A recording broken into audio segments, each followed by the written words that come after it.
रामकृष्ण हरे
दत्त माझे तारू माझे आधारू दत्तराज एका जनार्दनी दत्त हा विसावा दत्त हा जनार्दनी दत्त हा विसावा नविचारिता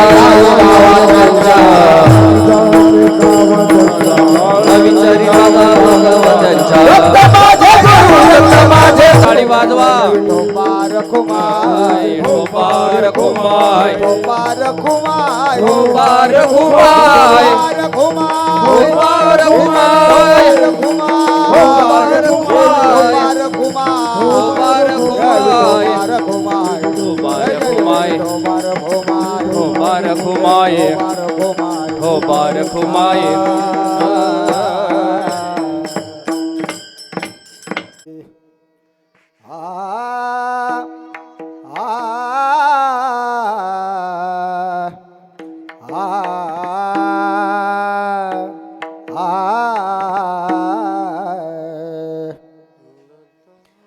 दत्त माझी माता दत्त माझा पिता दत्त माझी माता दत्त माझा पिता दत्त माझी माता दत्त माझा पिता दत्त माझी माता दत्त माझा पिता दत्त माझी माता दत्त माझा पिता दत्त माझी माता दत्त माझा पिता दत्त माझी माता दत्त माझा पिता दत्त माझी माता दत्त माझा पिता बहीण बंधू चुलता दत्त माझा बहीण बंधू चुलता दत्त माझा दत्त माझे गुरु दत्त माझे तारू दत्त माझे गोरो दत्त माझे तारू बहीण बंधू चुलता बहीण बंधू चुलता दत्त माझा दत्त माझे गुरु दत्त माझी तारू दत्त माझे गुरु दत्त दत्त माझी माता दत्त माझा पिता दत्त माझी माता दत्त माझी माता दत्त माझा पिता दत्त माझी माता दत्त माझा पिता दत्त माझी माता माता माता दत्त माझा पिता बहीण बंधू चुलता दत्त माझा बहीण बंधू चुलता दत्त माझा दत्त माझे गोरो दत्त माझे तारू दत्त माझे गोरो दत्त माझे तारू बहीण बंधू चुलता दत्त माझा बहीण बंधू चुलता दत्त माझा दत्त माझे गुरु दत्त माझे तारू दत्त माझे गुरु दत्त माझे तारू जसिया धारू दत्त राज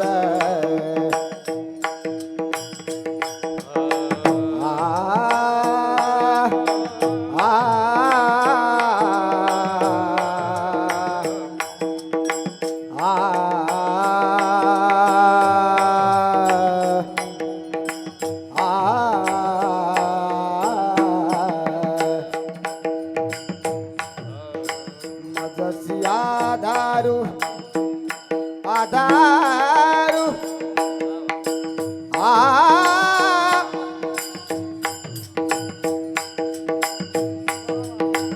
आ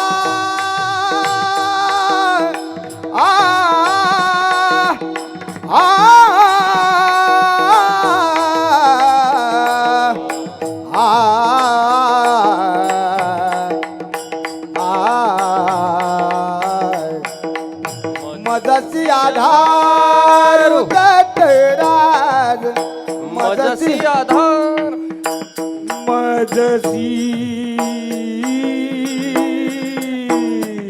आधार दत्तराज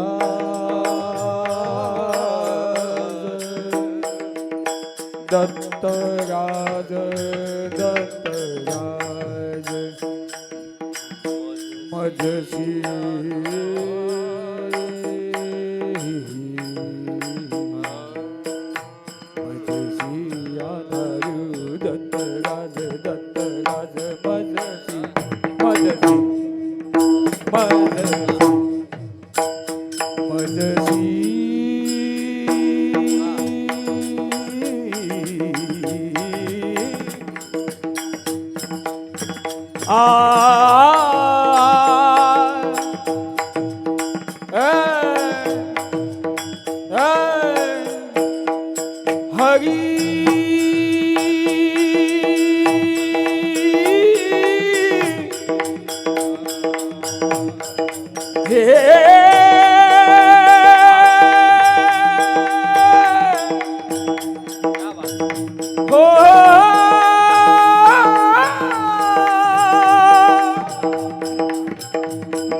मजसी आधारू दत्तराज मजसी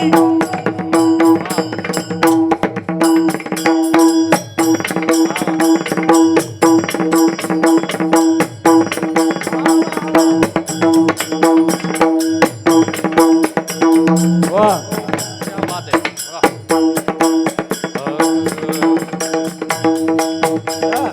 वाह वाह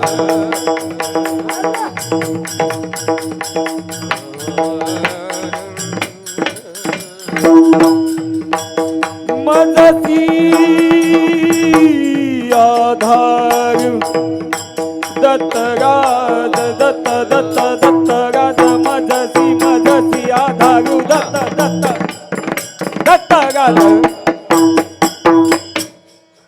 मजसी आधार दत्तराज मजसी आधार दत्तराज दत्त माझे गुरु दत्त माझे तारू दत्त माझे गुरु दत्त माझे तारू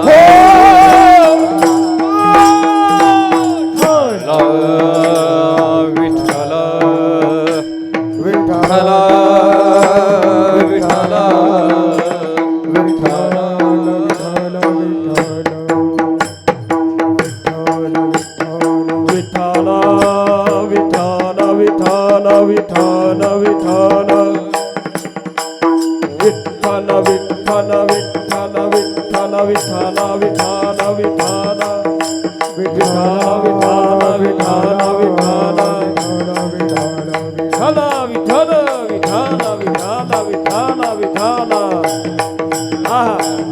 टाळी वाजवा सर्वांनी टाळी वाजवा टाळी वाजवा सर्वांनी टाळी वाजवा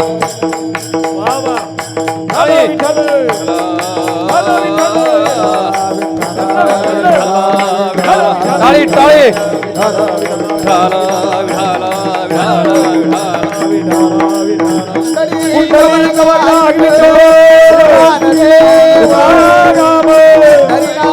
भगवान की जय महाराज की जय तुकाराम महाराज की जय छत्रपती शिवाजी महाराज की जय धर्मवीर संभाजी महाराज की गुरुदेव दत्त विठाला विठाला विठाला विठाला विठाला विठाला विठाला विठाला विठाला विठाला विठाला हरी दत्त माझी माता, दत्त माझी माता, दत्त माझा पिता, बहीण बंधू चुलता दत्त माझा, दत्त माझे गुरु, दत्त माझे तारू, सोयरा सज्जन दत्त मारू, दत्त माझा, दत्त माझे जन, दत्त माझे मन, दत्त माझे जन, दत्त माझे मन, सोयरा सज्जन दत्त माझा, दत्त माझे गुरु, दत्त माझे तारू, मजसी आधारू दत्तराज. एका जनार्दनी दत्त हा विसावा, न विचारिता गावा जावे त्यांच्या, दत्त माझे गुरु, दत्त माझे तारू, मजसी आधारू दत्तराज. पांडुरंगा करू प्रथम मन, पांडुरंगा करू प्रथम मन, पांडुरंगा करू प्रथम मन, पांडुरंगा करू प्रथम मन, दुसरे चरण संताची दुसरे चरण संताचिया, संताचिया, दुसरे चरण संताचिया, संताचिया,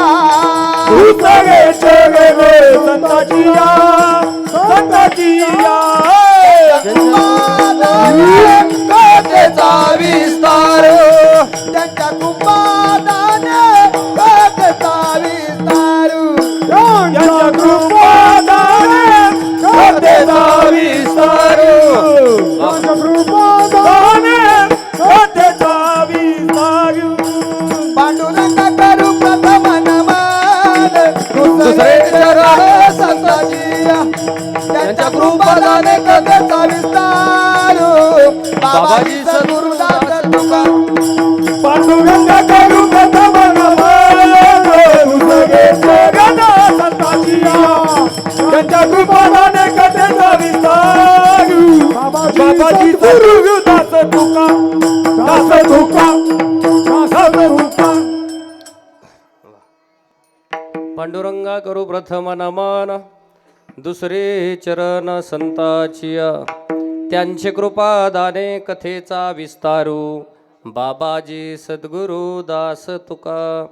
जयांचे केलिया स्मरण, होय सकळ विद्येचे अधिकरण, तेची वंदो श्रीचरण श्रीगुरूंचे, ते नमस्कारोनी आता. काय माझी वाणी मानेल संताशी, रंजवू चित्तासी आपुलिया, माझी वाणी तुझे वर्णी गुणनाम, ऐशे देई प्रेम काही कळा. ओम नमो ज्ञानेश्वरा, ओम नमो ज्ञानेश्वरा, ओम नमो ज्ञानेश्वरा, ओम नमो ज्ञानेश्वरा, ओम नमो ज्ञानेश्वरा, ओम नमो ज्ञानेश्वरा, ओम नमो ज्ञानेश्वरा, ओम नमो ज्ञानेश्वरा, ओम नमो ज्ञानेश्वरा, करुणा करा दया, ओम नमो ज्ञानेश्वरा, करुणा करा या दयाळा, ओम नमो ज्ञानेश्वरा, करुणा करा दया, ओम नमो ज्ञानेश्वरा, करुणा करा दयाळा. तुमचा अनुग्रह लादलो, पावन झालो चराचरी, पावन झालो चराचरी, पावन झालो चराचरी.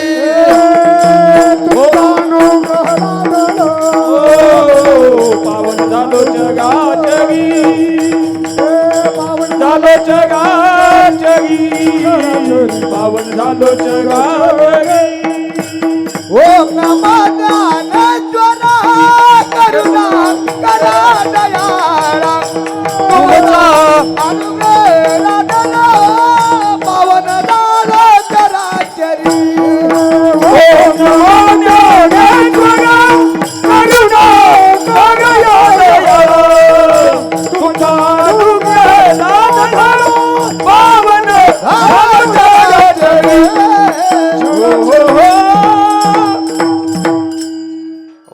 ज्ञानेश्वरा करुणा करा दयाळा, तुमचा अनुग्रह लादलो पावन झालो चराचरी. दत्त माझी माता दत्त माझा पिता, दत्त माझी माता दत्त माझा पिता, बहीण बंधू चुलता दत्त माझा, दत्त माझे गुरु दत्त माझे तारू, मजसी आधारू दत्तराज. विठाला विठाला विठाला विठाला विठाला विठाला विठाला. प्रस्तुत प्राप्तस्थळी कीर्तन सेवे करता निवडलेला अभंग. महान भगवंत भक्त पैठणचे निवासी शांती ब्रह्म एकनाथ महाराज म्हणून ज्यांचा उल्लेख केला जातो, असे असणारे शांती ब्रह्म एकनाथ महाराजांचा भगवान दत्तात्रेयांची स्तुती गाणारा, भगवान दत्तात्रेयांचा आधार आपल्या आयुष्यामध्ये कसा आहे याचं प्रतिपादन करणारा दत्तात्रेयांच्या चरित्रावरचा अभंग आज या ठिकाणी दत्त जयंतीच्या उत्सवाच्या निमित्तानं चाललेल्या अखंड नाम यज्ञ सोहळ्याच्या 40 वर्षापासून चाललेल्या या असणाऱ्या सप्ताहाच्या निमित्तानं कीर्तन सेवे करता निवडलेला आहे. विठाल विठाल विठाल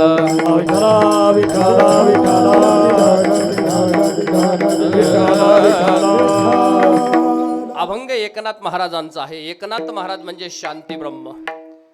एकनाथ महाराज म्हणजे भगवान दत्तात्रेयांनी ज्यांना शूलभंजन पर्वतावरती दर्शन दिलं असे एकनाथ महाराज. ज्या एकनाथ महाराजांचे गुरु जनार्दन स्वामी, या जनार्दन स्वामींच्या माध्यमातून ज्यांना भगवान दत्तात्रेयांची भेट झाली आणि ती भेट झाल्यानंतर एकनाथ महाराजांच्या मुखातून बाहेर पडलेले हे अभंग की दत्त माझी माता दत्त माझा पिता, दत्त माझे गुरु दत्त माझे तारू, सगळं दत्त आहे. आणि अशा दत्त स्वरूपाचं चिंतन या अभंगाच्या माध्यमातून नाथ महाराजांनी आपल्या अभंगाच्या द्वारे तुम्हाला आम्हाला सांगितलं. तेच चिंतन आज या ठिकाणी अभंगाच्या रूपानं सेवे करता निवडलेला आहे. विठाल विठाल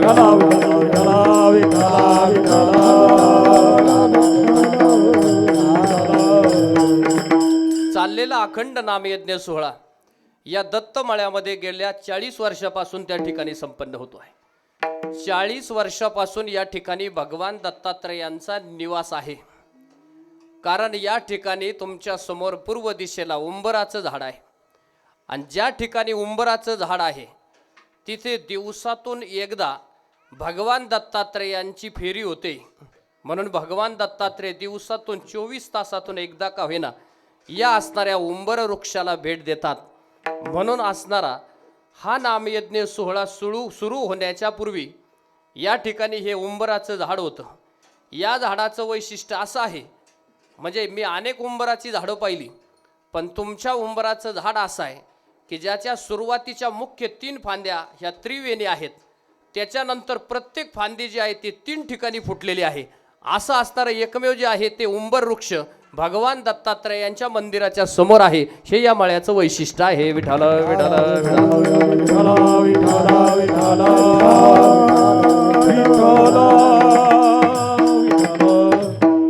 अखंड दत्तमळ्यातील सर्व असणारे आयोजक, सर्व असणारे संयोजक, तुमच्या सर्वांच्या माध्यमातून या ठिकाणी येण्याचा योग आला.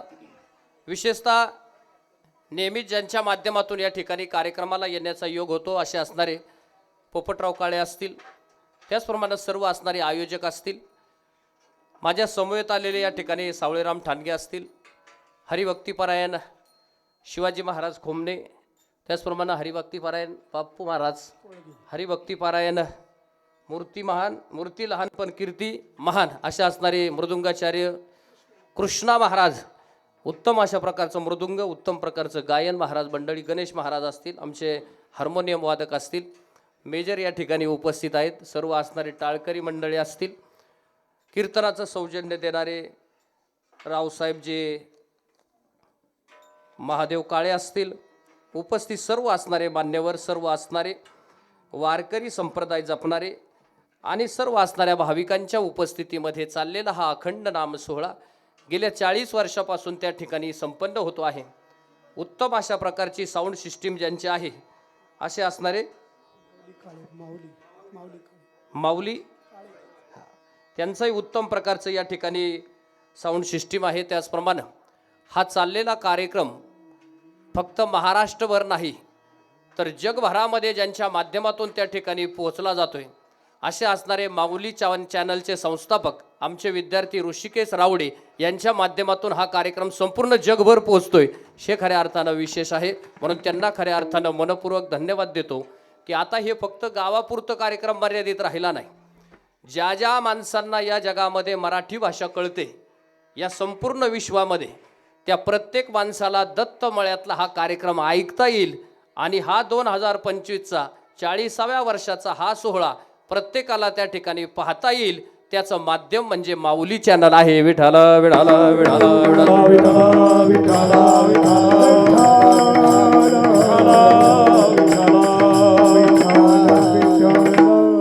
भगवान दत्तात्रयांच्या कृपा आशीर्वादानं चाललेला हा अखंड नाम सोहळा आणि अखंड नाम यज्ञ सोहळ्यामध्ये एकनाथ महाराजांचा अभंग घेतलेला आहे. एकनाथ महाराज दत्तात्रय महाराजांना मातेची उपमा देतात. माता म्हणजे कोण? आईची उपमा देतात.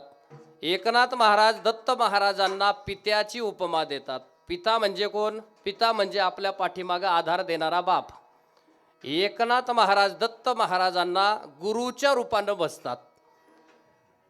गुरुदेव दत्त अवधूत चिंतन श्री गुरुदेव दत्त गुरुची उपमा देतात. हे संसाराला तारून नेणारी नौका आहेत असं म्हणतात. हे सोयरा आहे, सज्जन आहे असं म्हणतात. आणि जीवनाचा अंतिम विसावा जर काय असेल तर अंतिम विसावा दत्त आहे. दत्त दत्त ऐसे लागले ध्यान हरपले मन झाले उन्मन. मग दत्त दत्त म्हणजे काय सांगा बरं मला. दत्त म्हणजे काय? दत्त याचा अर्थ आत्मा असा आहे. आत्मदेव जो दत्त दत्त म्हणतो म्हणजे तो आत्मस्वरूपाला जाऊन मिळतो. म्हणून दत्त दत्त म्हटलं की तुम्हाला आम्हाला आत्मस्वरूपाचं ध्यान होतं आणि आत्मस्वरूपाचं ध्यान झालं की सगळ्या प्रकारच्या चिंतालयाला जातात असं दत्तात्रयांचं ध्यान आहे. विठ्ठल विठ्ठल विठ्ठल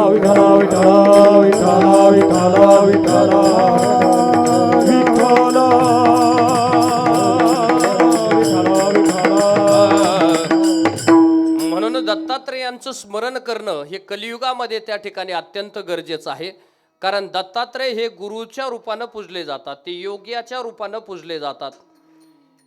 त्यांना गुरुच्या रूपानं उपमा दिलेली आहे. दत्तात्रयांना देवाच्या पेक्षा गुरु रूपानं जास्त प्रमाणामध्ये भजलं जातं. मग या अखंड हिंदुस्थानामध्ये जे दत्तात्रयांचे 16 क्षेत्र आहेत त्या 16 क्षेत्रापैकी एका जरी क्षेत्राला तुम्ही भेट दिली तरी हा असणारा अवधूत चिंतन गुरुदेव दत्त तुमच्यावरती कृपा केल्याशिवाय राहत नाही. आज योगायोगानं मोक्षदा एकादशी आहे आणि आजच्या दिवशी भगवान श्रीकृष्णानं अर्जुनाला गीता सांगितली म्हणून गीतेचा जन्म जयंती ही आजच्या दिवशी आहे. म्हणजे योगायोगानं येथे दत्त जयंतीचा चाललेला कार्यक्रम मोक्षदा एकादशी आणि त्यानंतर गीता जयंती असा त्रिवेणी संगम भगवान दत्तात्रयांच्या कृपा आशीर्वादानं इथं संपन्न होतो आहे. विठ्ठल विठ्ठल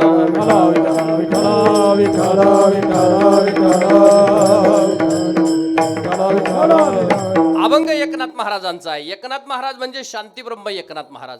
अभंग एकनाथ महाराज म्हणजे जनार्दन स्वामींचे शिष्य एकनाथ महाराज.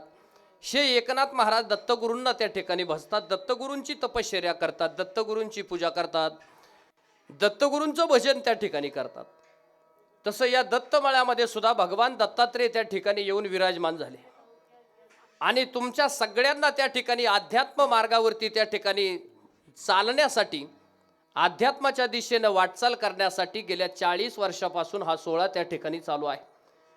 जर एखादा नामयज्ञ सोहळा जर 40 वर्षापासून चालू असेल तर भगवान दत्तात्रयांच्या कृपेनं हाच नाम सोहळा 40,000 वर्ष टिकल्याशिवाय राहणार नाही. तो निरंतर चालू राहील.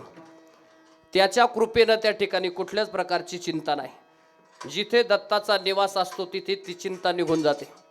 तुझी चिंता त्यासी सर्व आवडीने भावे हरी नाम घेसी तुझी चिंता त्याची सर्व आहे. तुझी चिंता त्याची सर्व आहे.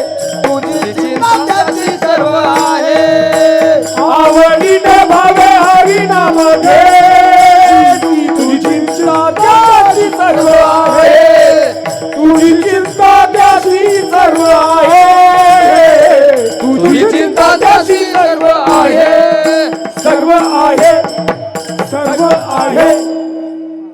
परमार्थ आवडीचा का सवडीचा? आवडीचा. पाठीमागं खाली बसलेल्या माता भगिनी आवाज येतो का? माझा आवाज येतो? परमार्थ आवडीचा का सवडीचा? परमार्थ आवडीचा आहे. कारण आवडीने परमार्थ केला की भगवंत त्याच्यावरती कृपा करतो. कोणती कृपा करतो? धनाची कृपा करल का नाही माहिती नाही, धनाची कृपा करल का नाही हे माहिती नाही, धान्याची कृपा करेल का नाही हेही माहिती नाही, पण जो कोणी या भगवंताच्या कार्यासाठी वेळ देतो भगवंत त्याच्यावरती कधीच वेळ येऊन देत नाही. ही कृपा केल्याशिवाय राहत नाही, लक्षात ठेवा. म्हणून त्याच्यासाठी जो कोणी वेळ देईल त्यानं वेळेची चिंता करण्याची काही गरज नाही. असा असणारा हा दत्तराज दत्तगुरु हा खऱ्या अर्थानं तुमच्या आमच्या पाठीशी असताना तुम्हाला आम्हाला कुठल्याही प्रकारची चिंता करण्याचं तसं काही कारण नाही. विठ्ठल विठ्ठल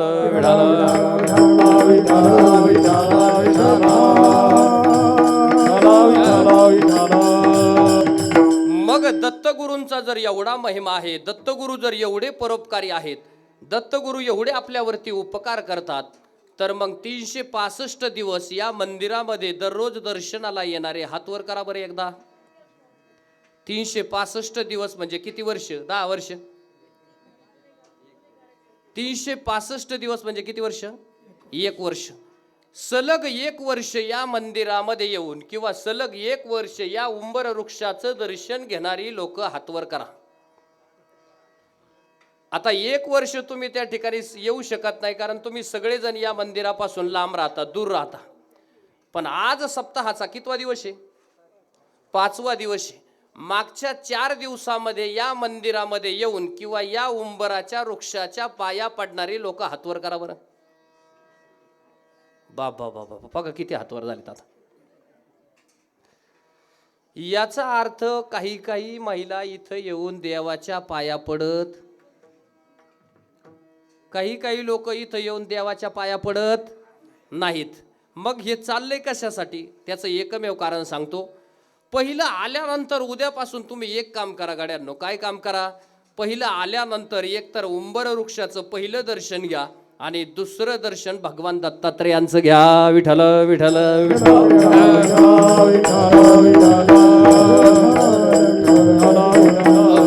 हो. दर्शनानं काय होईल? दर्शनानं हे होईल का तुम्ही जो देव पाहिला तो देव कधी काळी तुम्हाला येऊन भेट दिल्याशिवाय राहणार नाही. म्हणून दर्शनाला महत्व आहे. त्याच्यासाठी तुम्हाला आम्हाला दर्शन सांगितलं. तुम्हाला सांगू का भक्तीची पहिली पायरी काय? भक्तीची पहिली पायरी दर्शन आहे. प्रल्हाद शिंदेंनी फार प्राचीन जुन्या काळामध्ये गाणं गायलं, दर्शन दे रे दे रे भगवंता. काय मागितलं? सोनं मागितलं का? धन मागितलं का? काय मागितलं? दर्शन मागितलं. मग तुम्ही मूर्तीचं दर्शन घेतलं का तशी मूर्ती कालांतरानं तुमच्या हृदय रूपामध्ये अंतःकरणामध्ये प्रकट झाल्याशिवाय राहणार नाही. म्हणून मंदिरामध्ये मूर्ती असते. ती कशासाठी असते? मंदिराची मूर्ती कशासाठी? दर्शनासाठी. मग नित्य दर्शन घेतलं का ती मूर्ती त्या ठिकाणी प्राण प्रतिष्ठेच्या रूपानं जागी होते आणि तुम्ही जे जे मागाल त्या ठिकाणी तुम्हाला प्राप्त झाल्याशिवाय राहत नाही. असा त्या ठिकाणी निष्ठेचा आणि असा विश्वासाचा महिमा आहे. विठ्ठल विठ्ठल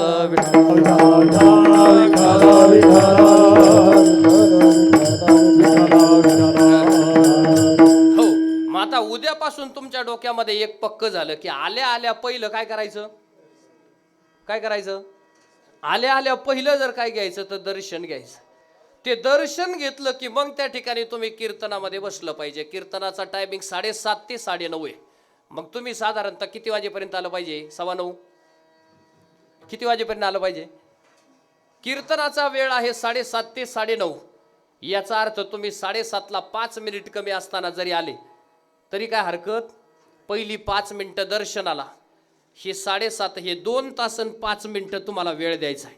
आणि एक सांगू का, जो कोणी आपल्या हातातला कामधंदा सोडून, कुणी असू द्या, माता भगिनी असू द्या, पुरुष मंडळी असू द्या, लहान बालका असू द्या, आवाज येतोय ना?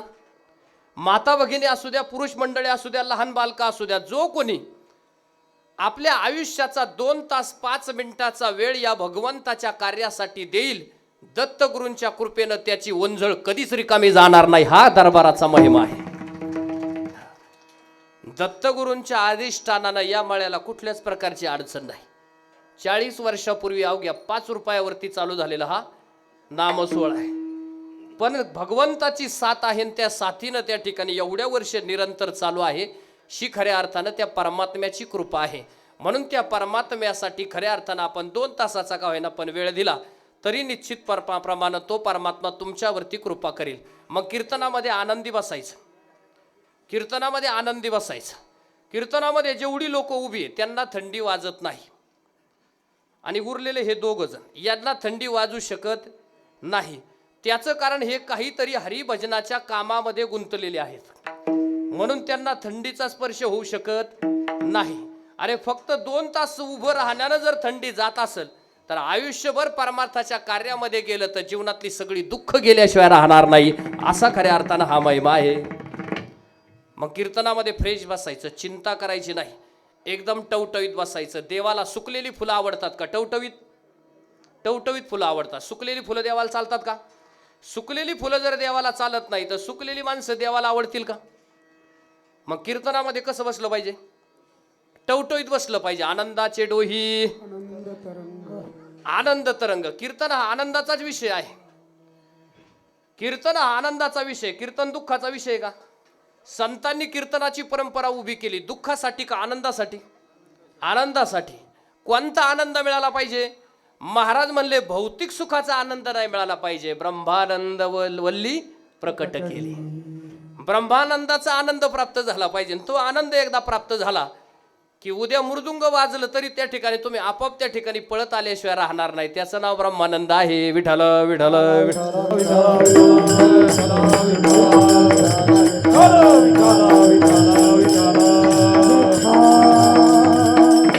अजूनही काही महिला टाळ्या वाजवित नाहीत. नाही का वाजविना? आता मी सगळ्यांकडे तर काही पाहू शकत नाही कोण टाळ्या वाजवतं का नाही, पण तो पाहू शकतो का नाही? तो म्हणजे कोण? मी सगळेजण तुम्ही टाळ्या वाजवता का नाही मी इथपर्यंत इथून पाहू शकत नाही, पण त्याला माहिती का नाही? आणि त्यांनी पाहिल्यावर तो एकटाच हात हालायला लावितो. ते दुसऱ्या हाताला हात भेटूनच देत नाही नंतर. मग महाराज म्हणतात परमात्माने जर तुम्हाला आम्हाला एवढी संधी दिली, भगवंताने जर तुम्हाला आम्हाला मृत्यूलोकामध्ये माणूस म्हणून पाठवलं, तर परमात्म्याचं नामचिंतन करताना कमीत कमी त्या देवाविषयीचा आभार आणि उपकार म्हणून का होईना पण काय वाजवली पाहिजे? टाळी वाजवली पाहिजे. हे त्याच्यासाठी नाही करायचं. एक बारकाई नाही का कीर्तन? देवाला टाळी वाजवल्यानं किंवा भगवंताला हात जोडल्यानं भगवंतामध्ये बदल होत नाही, पण ज्यांनी कोणी त्याला हात जोडले त्याच्या आयुष्यामध्ये बदल झाल्याशिवाय राहत नाही. विठ्ठल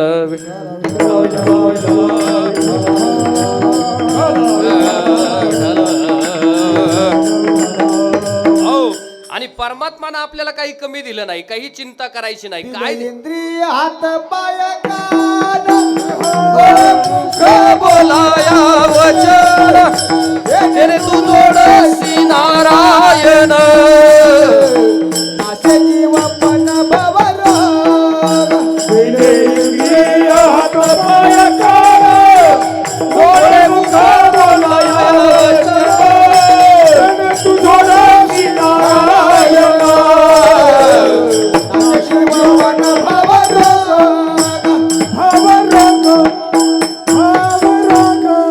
परमात्मानं तुम्हाला आम्हाला टाळी वाजवायला हात दिले, तीर्थाला जाण्यासाठी पाय दिले, भगवंताचं दर्शन घेण्यासाठी काय दिले? डोळे दिले, आणि त्याचं चिंतन करण्यासाठी मन दिलं. म्हणून तुम्ही जेव्हा जेव्हा भगवंताच्या दरबारामध्ये येता, दत्तात्रयांच्या दरबारामध्ये त्या ठिकाणी येता, तेव्हा जीवनातली सगळी चिंता सोडून द्यायची आणि एकदम आनंदाने त्या ठिकाणी या कीर्तन सेवेचा त्या ठिकाणी आनंद घ्यायचा. कीर्तन मराठीत आहे का इंग्रजीत आहे? इंग्रजीत आहे का मराठीत आहे? मराठीत आहे. जनाबाईनं देवाला शिव्या दिल्या, मराठीत का इंग्रजीत? मराठीमध्ये. नाथ महाराजांचा अभंग गाथा भागवत मराठीत का इंग्रजीत? मराठीमध्ये.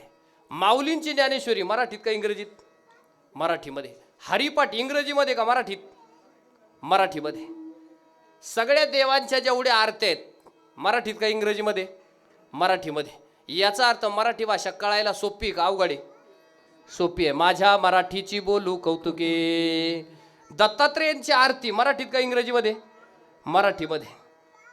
मग अशी असणाऱ्या मराठी भाषेमध्ये चाललेलं हे कीर्तन तुम्हाला आम्हाला कळायला सोपं आहे ना, अंतकरणाचा ठाव घेणार आहे. म्हणून कीर्तनामध्ये एकदम आनंदी त्या ठिकाणी fresh.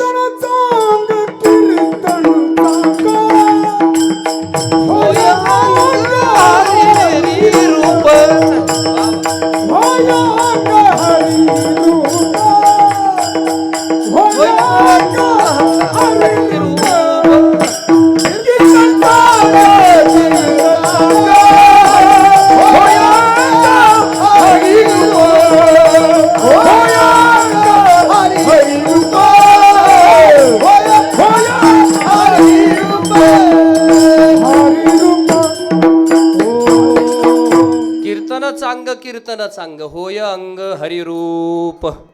मग तुम्हाला आम्हाला खऱ्या अर्थानं कीर्तनाची गरज का आहे त्याचं कारण सांगतो. जीवनातली दुःख लयाला जावीत.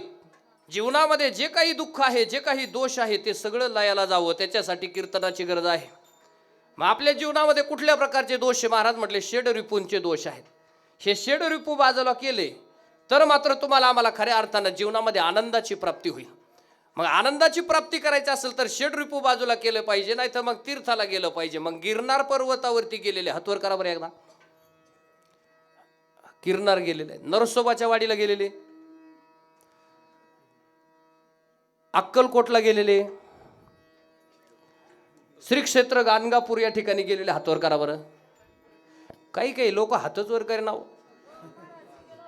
हा इकडं महाराज इकडं आहेत. मग मला एक सांगा, तीर्थाला गेलं की तुम्ही ज्या ज्या ठिकाणी ह्या तीर्थाचा नावाचा उच्चार केला त्या ठिकाणी भगवान दत्तात्रेय 24 तासातून एकदा येतात. त्यांचा अखंड निवास गिरनार पर्वतावरती आहे. पण संध्याकाळची वेळ झाली की ते नरसोबाच्या वाडीला येतात. आणि दिवसाच्या एका प्रहाराला मात्र कोणत्या वृक्षाखाली येतात? उंबर वृक्षाखाली येतात. का येतात? त्याचं एकमेव कारण, भगवान दत्तात्रेय हे सिद्ध योगी आहेत. कोण आहेत? सिद्ध योगी आहेत. योगी आणि संन्यासी कधी एका जागेवर स्थिर आहे का? कारण शास्त्र असं सांगतं की संन्याशानं जास्त वेळ एका जागेवरती थांबू नये. आणि सांसारिक माणसानं किती जरी वेळ थांबलं तरी काय हरकत नाही. कारण सांसारिक माणसं त्या ठिकाणी बांधलेली आहेत. तुम्ही म्हणले ना आम्हाला थांबायचं नाही तरी थांबावाच लागेल, कारण आम्ही संसाराला बांधलेलो आहे. पण योगी माणसाला, संन्यासी माणसाला थांबता येत नाही, म्हणून ते भ्रमण करतात. म्हणून 24 तासामध्ये जेवढी जेवढी दत्त क्षेत्र आहेत, 16 क्षेत्र, या 16 क्षेत्राच्या ठिकाणी भगवान दत्तात्रेय त्या ठिकाणी भेट देतात. आणि या 16 क्षेत्राच्या ठिकाणी तुम्ही ज्या ज्या ठिकाणी असाल त्या ठिकाणी ते तुमच्यावरती त्या ठिकाणी कृपा केल्याशिवाय राहणार नाहीत. म्हणून त्या ठिकाणी दत्त नामाचं, दत्त क्षेत्राचं, दत्त पारायणाचं हे महत्त्व त्या ठिकाणी कलियुगामध्ये महत्त्व विशेष आहे. कारण हे गुरूंचेही गुरु आहेत. म्हणून आदिनाथ गुरु सकळ सिद्धांचा, शिवाचा अंश त्यांच्यामध्ये आहे.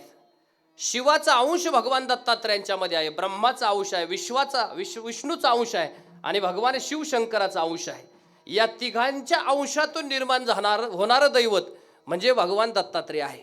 म्हणून ह्या भगवान दत्तात्रेयांची 5 प्रकारे पूजा केली जाते. पत्र, पुष्प, फूल, धूप, नैवेद्य. ऐकताय ना तुम्ही? पत्र म्हणजे कोणचे? घराचे पत्र. कोणते? पत्र म्हणजे पान. एकाला सांगितलं पत्रानं पूजा करा, त्याने सिमेंटचे पत्रे देवाच्या दारात आणून टाकले. पत्र म्हणजे कुठल्याही प्रकारचं पान, मग ते बेलपत्र जरी असेल तरी त्या देवाला आवडेल. का आवडेल? त्याचं कारण याच्यामध्ये भगवान शिवाचा अंश आहे. पुष्प म्हणजे काय? फूल. हे फूल भगवंताला त्या ठिकाणी आवडतं. त्यानंतर देवाला आवडणार आहे नैवेद्य. नैवेद्य छोटा असतो का मोठा असतो? नैवेद्य हा छोटा असतो. आपण मोठा नैवेद्य कधी करत नाही. जेवढा छोटा होईल तेवढा आपण त्याचा कल आपला कसा आहे, जेवढा छोटा तेवढा नैवेद्य बनवण्याचा आपला प्रयत्न असतो. आपण शक्यतो मोठा नैवेद्य देवाला कधी बनवीत नाही. जेवढा छोट्यात छोटा तेवढा आपण नैवेद्य देवाला देतो. का नैवेद्य देतो महाराज? तेवढ्या एका नैवेद्यानं देवाची भूक पूर्ण होईल का? नाही. पण देवाला काहीतरी दान देण्याची वृत्ती आपल्यामध्ये तयार होईल म्हणून नैवेद्य तयार करावा लागतो. लक्षात ठेवा, म्हणून नैवेद्य करावा लागतो. देवाला आपण दीप लावतो. दीप म्हणजे काय? दिवा लावतो. तो सूर्यासारखा तेजस्वी असताना त्याला दिव्याची तशी गरज आहे का? भगवंत सूर्यासारखा आहे. मग सूर्यासारख्या असणाऱ्या देवाला आपल्या पंथीनं काही फरक पडेल का? मग तरी दिवा का लावा लागतो? त्याचं एकमेव कारण, देवाजवळ दिवा लावल्यानं यदा कदाचित त्या उजेडानं येणाऱ्या जाणाऱ्याला जर वाट दिसली तर त्या वाट सरून दिलेल्या आशीर्वादानं तुम्हाला पुण्य प्राप्त झाल्याशिवाय राहणार नाही, म्हणून दिवा लावा लागतो. आणि शेवटचा आहे धूप. धूप म्हणजे सुगंधित असणारी अगरबत्ती असू द्या किंवा धूप असू द्या. हा धूप आपल्या घरात लावला तर त्याचा सुवास इतरांपर्यंत जातो का नाही?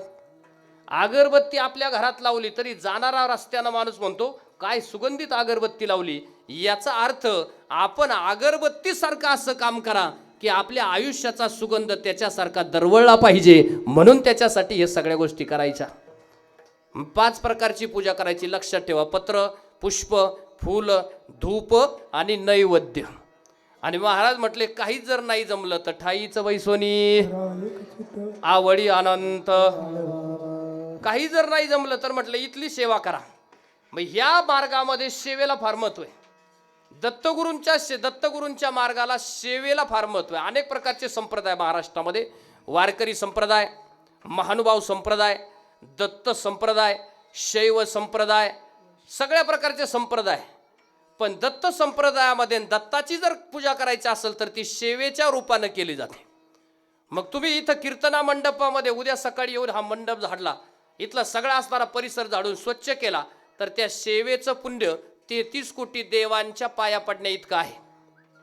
कीर्तन संपल्याबरोबर जर एखाद्यानं चटई उचलली म्हणजे उचलून घडी घालून ठेवू नये.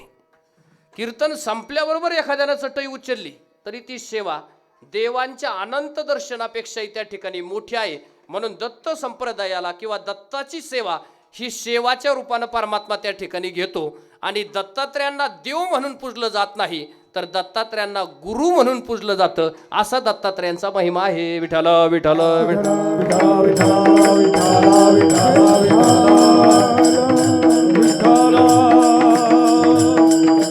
म्हणून गुरूंचेही गुरु जर कोण असतील तर ते दत्तात्रय आहेत.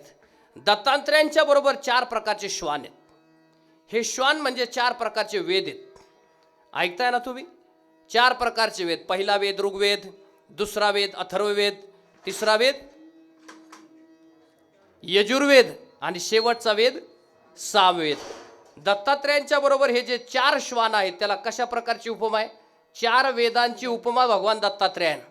आणि दत्तात्रयांच्या पाठीमागे जी गाय आहे ना, ती गाय कोणती गाय?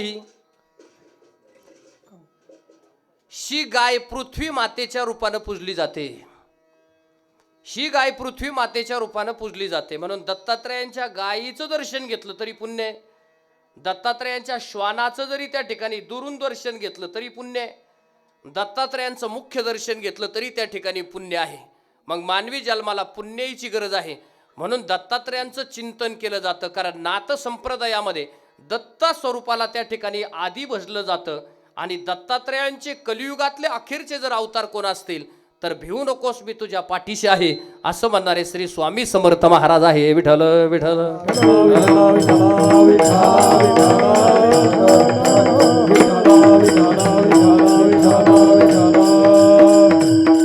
कारण स्वामी समर्थ महाराजांनी सुरुवातीच्या काही वर्षामध्ये कर्दळीच्या वनामध्ये तपश्चर्या केली. कर्दळीच्या वनामध्ये एवढी तपश्चर्या केली, घनघोर तपश्चर्या केली. आणि या कर्दळीच्या वनातून त्या ठिकाणी ते अक्कलकोटला त्या ठिकाणी पोहोचले जगाच्या उद्धारासाठी कलियुगामध्ये. त्याच्या आधी नृसिंह स्वामींनी त्या ठिकाणी अवतार धारण केला. श्या दत्तात्रयांना खऱ्या अर्थानं विभूती आवडते. विभूती आवडते, भस्म आवडतं. आणि भगवान दत्तात्रयांच्या गळ्यामध्ये तुळशीची माळ नाही तर भगवान दत्तात्रयांच्या गळ्यामध्ये रुद्राची माळ आहे. आता अवधूत याचा अर्थ काय? आपण म्हणतो अवधूत चिंतन श्री गुरुदेव. काय अवधूत म्हणजे काय? अवधूत म्हणजे ज्यानं सगळ्या गोष्टीचा त्याग केला असा योगी म्हणजे अवधूत. आता अवधूताचे सुद्धा अनेक प्रकार आहेत. पहिला अवधूत, दुसरा शैव अवधूत, तिसरा वीर अवधूत अशा प्रकारचे अवधूताचे प्रकार आहेत. जो वीर आहे तो शास्त्रानं लढाईच्या मार्गानं त्या ठिकाणी आपल्या जीवनाचा मार्ग त्या ठिकाणी निवडतो. दुसरा शैव म्हणजे भगवान शिवाचा ध्यान धारणा करून त्या ठिकाणी आपल्या जीवनाला मुक्त करतो, तो शैव असणारा अवधूत आहे. आणि तुम्ही आम्ही ज्या ठिकाणी ज्या भगवान दत्तात्रयांची सेवा करतो, गुरुदत्तांची सेवा करतो, ते अवधूताच्या रूपानं सेवा करतो. म्हणून गुरुचरित्राचं पारायण जरी केलं तरी त्याला त्या ठिकाणी अनंत जन्माचं पुण्य होतं आणि पापाचे कळप पळती पुढे. मग गुरुचरित्राचं पारायण जरी केलं, वाचायला सांगितलं का पाठ करायला सांगितलं? वाचायला सांगितलं का पाठ करायला सांगितलं? पठण करायला सांगितलं, पाठ करायला सांगितलं नाही. का सांगितलं नाही ऐका. गुरुचरित्राचं पठण करायला सांगितलं, पण कुठल्या शास्त्रामध्ये गुरुचरित्र पाठ करायला सांगितलं नाही. का नाही ते ऐका. पठण केल्यानं वाचा शुद्ध होऊन त्यातलं एकही अक्षर आपल्या नजरेतून सुटणार नाही. पण पाठ जर केलं तर यदा कदाचित एखादा अक्षर पाठीमागं राहील आणि तो आपल्या जिव्हेचा आणि बुद्धीचा दोष राहून जाईल. म्हणून म्हणून पाठ करण्याऐवजी गुरुचरित्राचं पठण केलं पाहिजे. विठ्ठल विठ्ठल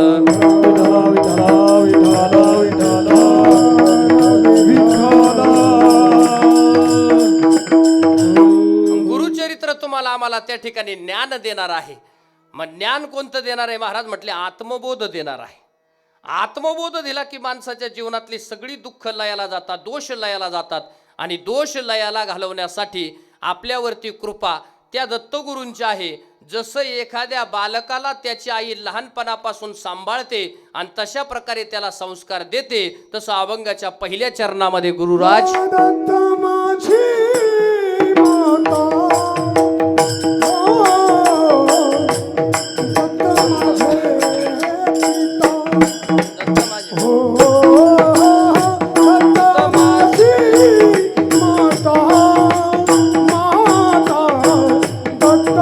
माझा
माझी माता दत्त माझे पिता. मग मला सांगा, माता, पिता, बहीण, बंधू, चुलता आपले का लोकाचे आहेत? कोणाचे आहेत? आपलेत. मग दत्तराज महाराज त्या ठिकाणी हे आपल्यापणासारखे वाटतात, म्हणून महाराजांनी त्याला सगळ्यांची त्या ठिकाणी उपमा दिली. नात्यामध्ये ही सगळी माणसं जशी महत्वाची आहेत, तसं परमार्थामध्ये भगवान दत्तात्रेय महत्वाचे आहेत, म्हणून भगवान दत्तात्रेयांना विशेष महत्व आहे. म्हणून या भगवान दत्तात्रेयांची सेवा, भजन, पूजन या जन्मामध्ये केलं पाहिजे.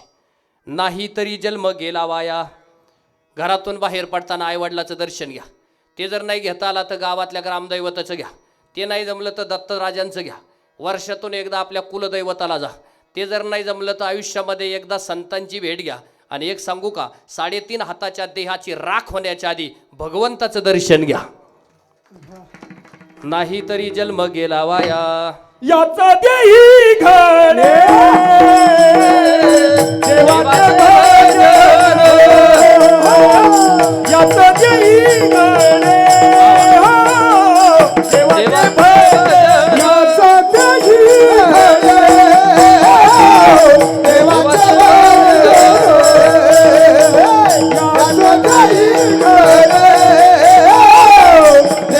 भजन, याचा देही घडे देवाचे भजन. आणि काय ज्ञान नाही कोठे, नाही कोठे, याचं देही घडे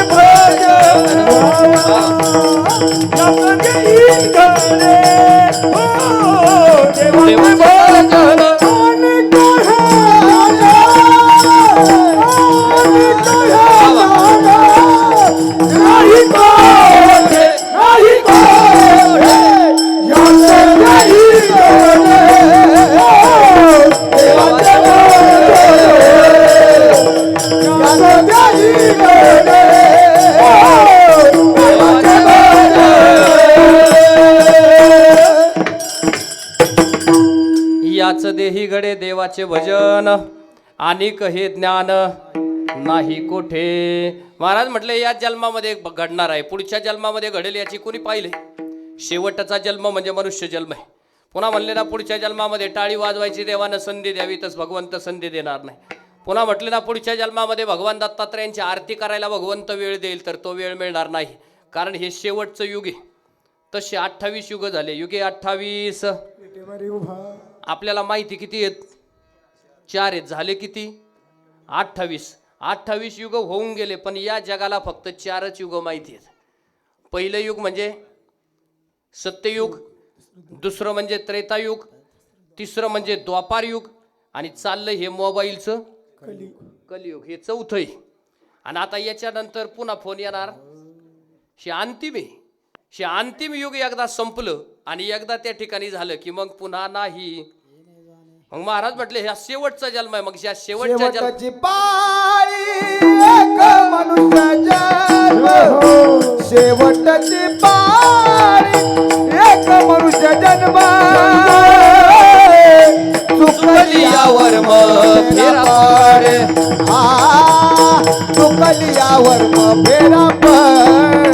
शेवटची पाळी एक मनुष्य जन्म, शेवटची पाळी एक मनुष्य जन्म,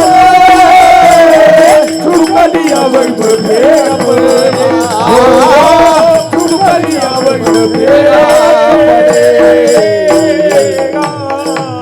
पड. एकदाचे महाराज म्हटले, परत परत नाही. मग या जन्मामध्ये त्या ठिकाणी नामचिंतन करा, भगवंताचं भजन करा. रावणाची लंका सोन्याची होती का लोखंडाची? सोन्याची होती. सोनं पाण्याखाली बुडतं. रावणाची लंका कशाखाली गेली? पाण्याखाली गेली. रावणाची लंका पाण्याखाली बुडाली आणि कृष्णाची द्वारका पाण्याखाली बुडाली, पण तुकाराम महाराजांची अभंग गाथा पाण्यावरती तरंगली. याचा अर्थ सोनं बुडतं, पण देवाचं नाव बुडल का? गाथामध्ये गोड तुझे रूप, गोड तुझे नाम. गाथेचं वर्णन म्हणजे पांडुरंगाचं, परमात्म्याचं वर्णन आहे. मग सगळ्या लोकांनी ध्यानात ठेवा, किती मौल्यवान असलं तरी ते बुडणार आहे, परंतु या जगाला जे तारणार आहे ते पाण्याच्या वर येऊन तरंगणार आहे. माझ्या अंगाला 2 वाळूचे कण लागले तरी ते 2 वाळूचे कण मी प्रभू रामचंद्राच्या राम सेतूमध्ये नेऊन टाकेल. उद्याच्या काळामध्ये इतिहासामध्ये नाव येईल का नाही मला माहिती नाही, पण या जगाला आणि प्रभू रामचंद्राला माहिती होईल का या खारुताईनं त्या ठिकाणी त्याच्यासाठी 2 कण टाकले. मला माहिती आहे रावण मला आवरणार नाही, कारण त्यानं 33 कोटी देवांना बंदीखान्यामध्ये टाकलंय. त्याच्यावरती भगवान महादेवाचा आशीर्वाद आहे. परंतु या रावणाच्या बरोबर जर युद्ध केलं तर मला जेव्हा मरण येईल तेव्हा ते मरण प्रभू रामचंद्राच्या पायावरती असेल म्हणणारा जटायू पवित्र झाला. लक्षात ठेवा. प्राण्यांना सुद्धा ज्ञान आहे आणि प्राणी आपल्या पुढचे ध्यानात ठेवा. प्राणी आपल्या पुढे हुशार झाले. मी नेहमी सांगत असतो, रस्त्यानं जाताना तांदळाचा ट्रक चालला आणि 4 गोण्या मागच्या मागं पडल्या. ड्रायव्हरला माहीतच नाही. गाडी पुढं निघून गेली, तांदूळ रस्त्यावरती पडला आणि थोड्या वेळानं तिथं मुंग्या आल्या. मुंग्यांनी पाहिलं की तांदूळ रस्त्यावरती पडला. किती खाल्ला असेल मुंग्यांनी? काही एक एक कण खाल्ला आणि त्या बिचाऱ्या निघून गेल्या. ऐकताना तुम्ही ऐन जागेवर मुंग्या बिचाऱ्या निघून गेल्या. उरलेला तांदूळ तसाच पडलेला आहे. मुंग्या गेल्यावरती थोड्या वेळानं तिथं चिमण्या आल्या. चिमण्या चोचीमध्ये जेवढं धान्य बसेल तेवढं खाल्लं आणि चिमण्या बिचाऱ्या निघून गेल्या. उरलेला तांदूळ तसाच. चिमण्या गेल्यानंतर थोड्या वेळानं तिथं गाया आल्या. गायांनी पाहिलं तांदूळ रस्त्यावरती पडलेला आहे. त्यांनी काही 4-2 घास गायांनी खाल्ले. गाया सुद्धा निघून गेल्या. म्हणजे मुंग्या आल्या निघून गेल्या, गाया आल्या निघून गेल्या, चिमण्या आल्या निघून गेल्या. तरी सुद्धा उरलेला तांदूळ तसाच पडून होता. थोड्या वेळानं तिथं 4 माणसं आली. आता तांदूळ राहील का? आता काय सांगायची सोय राहिली का? म्हणजे माणसाला हे पक्क माहिती की प्राणी एक वेळ उद्यासाठी ठेवतील, पण माणूस ठेवणार. माणसं आल्यावरती त्या माणसांनी सगळा तांदूळ भरून घेतला आणि परत वरून म्हणले हा ट्रक कोणत्या दिशेने गेला तेवढं सांगा, म्हणजे पुढच्या घाटाला गोण्या पडलेल्या असल्या तर तिथं जायला. मग मला सांगा, ज्याची ओंजळ भरलेली आहे त्यानं पुढची अपेक्षा करावा का? ज्याची ओंजळ भरलेली आहे त्याने पुढची अपेक्षा करावा का सुखाची? महाराज म्हणले मनुष्य दुःखी काय आहे माहिती का? त्याची ओंजळ भरलेली आहे तरी त्याची अपेक्षा संपत नाही, म्हणून त्याच्या वाट्याला दुःख आहे. म्हणून तुमच्या आमच्या वाट्याला दुःख आहे. मग या दुःखातून तुम्हाला आम्हाला बाहेर जर पाडायचं असेल तर तुम्हाला आम्हाला दत्त नाम सांगितलं, दत्त चिंतन सांगितलं. भगवान दत्तात्रेयांच्या गळ्यामध्ये तुळशीची माळ नाही. भगवान दत्तात्रेय शे भगवे कफन जी आहे ती भगवी कफन घालून त्या ठिकाणी पदभ्रमण करतात आणि कधी कधी पिवळा पितांबर नेसून त्या ठिकाणी प्रदक्षिणा करतात. ऐकताय ना? कधी कधी भगवान दत्तात्रेय त्या ठिकाणी अग्नी समोर बसतात, धुनी समोर बसतात. धुनी माहिती आहे तुम्हाला? गिरनार पर्वतावरती धुनी आहे असं म्हणतात. ती निरंतर त्या ठिकाणी चालू आहे, ती कधी संपत नाही.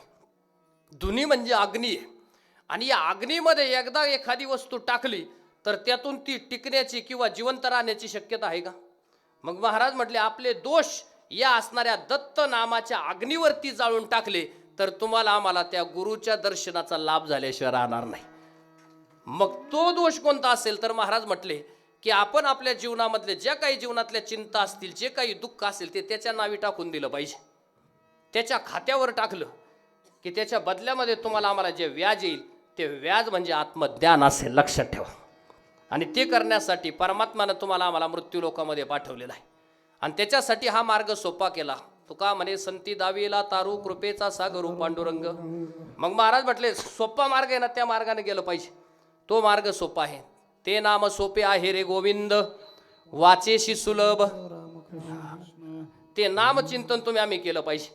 ते नाम संभाजीराजांनी घेतलं, ते नाम छत्रपतींनी घेतलं, ते नाम प्रभू रामचंद्रांनी घेतलं. मग मला सांगा गुरु मोठा का देव मोठा? गुरु मोठे का देव मोठे? गुरु मोठा का माहिती का? प्रभू रामचंद्रांना सुद्धा कुणाला गुरु केलं? वशिष्ठ महाराजांना गुरु केलं. याचा अर्थ प्रभू रामचंद्र देव असून सुद्धा कुणाला मानलं? मोठं, गुरुला मोठं मानलं.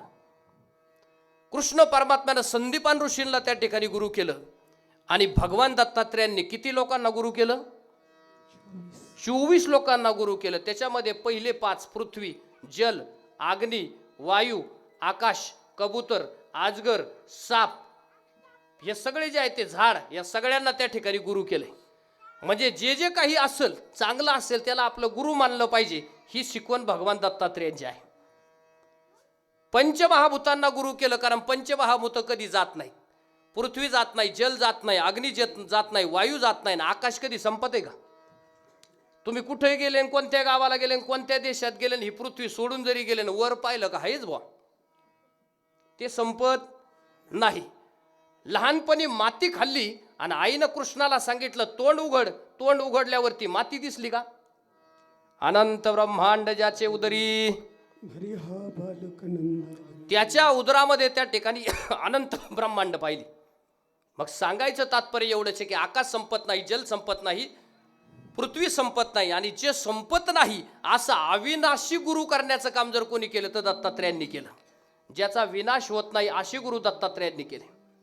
सापाला त्या ठिकाणी गुरु केलं, अजगराला गुरु केलं, कबुतराला गुरु केलं. आणि एक असा प्रकारचा कीटक आहे, एक आळई अशा प्रकारची. ती आळई स्वतःभोवती घर तयार करते, स्वतःभोवती घर तयार करते की मला कुणीतरी बाहेरून येऊन मारू नये म्हणून ती स्वतःभोवती त्या ठिकाणी घर तयार करते. आणि ते घर करता करता सारखी भीती तिच्या मनामध्ये आहे. ती भीती मनामध्ये घेऊन त्या ठिकाणी तिला त्या ठिकाणी पंख मिळतात आणि पंख घेऊन त्या ठिकाणी ती उड्डाण करते, परत कुणाच्याच हाती सापडत नाही. म्हणून सांगायचं तात्पर्य एवढंच आहे, तुम्ही ज्याचं ध्यान करता त्याच्यानुसार तुम्ही तयार होता, असं परमार्थाचा संकेत आहे. विठ्ठल विठ्ठल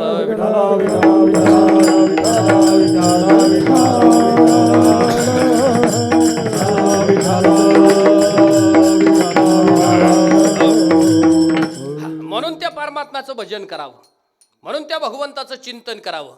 या देवाच्या गळ्यामध्ये रुद्राक्षाची माळ आहे. रुद्राक्षाची माळ त्याला आवडते. अंगावरचा कपडा हा भगवा कपडा आहे, कारण योगियाचा तो कपडा आहे. म्हणून त्या भगव्या रंगाचे वस्त्र परिधान करून भगवान दत्तात्रेय त्या ठिकाणी प्रदक्षिणा करतात. म्हणून या दत्तात्रेयांना 24 तासापैकी एखाद्या प्रहरी तरी त्याचं स्मरण केलं पाहिजे. आणि असं स्मरण त्या ठिकाणी केल्यानंतर त्या ठिकाणी तुमच्या जीवाला आनंद प्राप्त होईल. तो आनंद प्राप्त करण्यासाठीच खऱ्या अर्थानं हा मार्ग संतांनी सांगितलेला आहे. मार्ग दावून गेले मार्ग दावून गेले आधी दयानिधी संत ते येण्याची पद्धे चालू जाता न पडे गुंता गोटे काही. मार्ग दावून गेले आधी दयानिधी संत ते येण्याची पद्धे चालू न पडे गुंता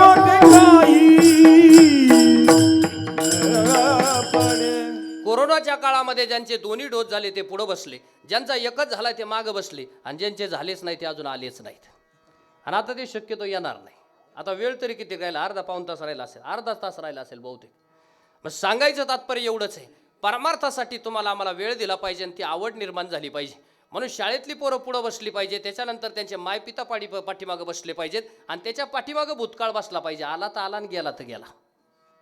आपलं उलट झालंय, भूतकाळ पुढं आला आणि भविष्य मागं गेलं. म्हणून सांगायचं तात्पर्य एवढंच आहे का, कारण ती काळाची गरज आहे, त्याच्यामध्ये त्यांचा दोष नाही. शाळेतल्या पोराला शिक्षकानं प्रश्न विचारला, मी तुला जर शिक्षा केली तर या वाक्याचा भविष्य काळ काय होईल? शिक्षा करणं म्हणजे दंड देणं, शिक्षा करणं म्हणजे काय? त्याला शिक्षक, मी तुला शिक्षा करील या वाक्याचा भविष्य काळ काय होईल? पोरानं काय उत्तर दिलं? त्याचा भविष्य काळ असा होतो का, मी तुला शिक्षा देईल. भविष्य काळे दिली का? नाही. देईल म्हणजे भविष्यामध्ये. मुलानं उत्तर काय दिलं? तुम्ही मला जर शिक्षा केली तर मी तुमची गाडी पंक्चर करणार. आता छडी द्यायचं काम राहिलं नाही. छडी लागे चमचमन विद्या येई घमघम, तो विषय आता पूर्णतः संपलेला आहे. म्हणून सांगायचं तात्पर्य एवढंच आहे की आज संस्कार त्या ठिकाणी पटकन होत का नाही, त्याचं एकमेव कारण आहे, काठी जोपर्यंत ओली आहे तोपर्यंत वाकेल, पण एकदा ती काठी कडक झाली का तुम्ही किती वाकवण्याचा प्रयत्न केला तरी ती मोडल पण वाकणार नाही. तसं या संस्काराचं आहे. म्हणून तुम्हाला आम्हाला संस्कार देणं ही काळाची गरज निर्माण झाली. म्हणून कीर्तनाच्या माध्यमातून संस्कार देण्यासाठी हा मार्ग संतांनी त्या ठिकाणी निवडला. आणि नामदेव महाराजांनी कीर्तनाची परंपरा उभी केली आणि पंजाबच्या मातीपर्यंत नामदेव महाराज कीर्तन घेऊन त्या ठिकाणी पंजाबच्या मातीमध्ये गेले आणि त्या ठिकाणी वारकरी संप्रदायाचा झेंडा पंजाबच्या मातीपर्यंत लावला, ते म्हणजे नामदेव महाराज आहे. या नामदेव महाराजांच्या हातातला प्रसाद आणि नैवेद्य पांडुरंगाने खाल्ला आणि दुसऱ्या दिवशी अख्ख्या पंढरपुरानं पोळ्या केल्या. ते म्हणले, नामदेव महाराजांच्या हातातली शिळी भाकर जर देव खात असेल तर आमच्या हातातली पोळी का खाऊ शकत नाही? त्यांच्या हातातली शिळी खाल्ली, मग आमची तर पोळी गरम आहे, ती गरम पोळी देव का खाऊ शकत नाही? मग ऐका ना, नामदेव महाराजांच्या हातातली शिळी पोळी खाल्ली पण इतर हातांची त्या ठिकाणी गरम पोळी का खाल्ली नाही? देवानं सांगितलं, मी त्या पोळीचा आणि अन्नधान्याचा भुकेला नाही, देव कशाचा भुकेला प्रेमाचा भुकेला वा वा. प्रेमाचा भुकेला प्रेमाचा भुकेला प्रेमाचा भुकेला प्रेमाचा भुकेला प्रेमाचा भुकेला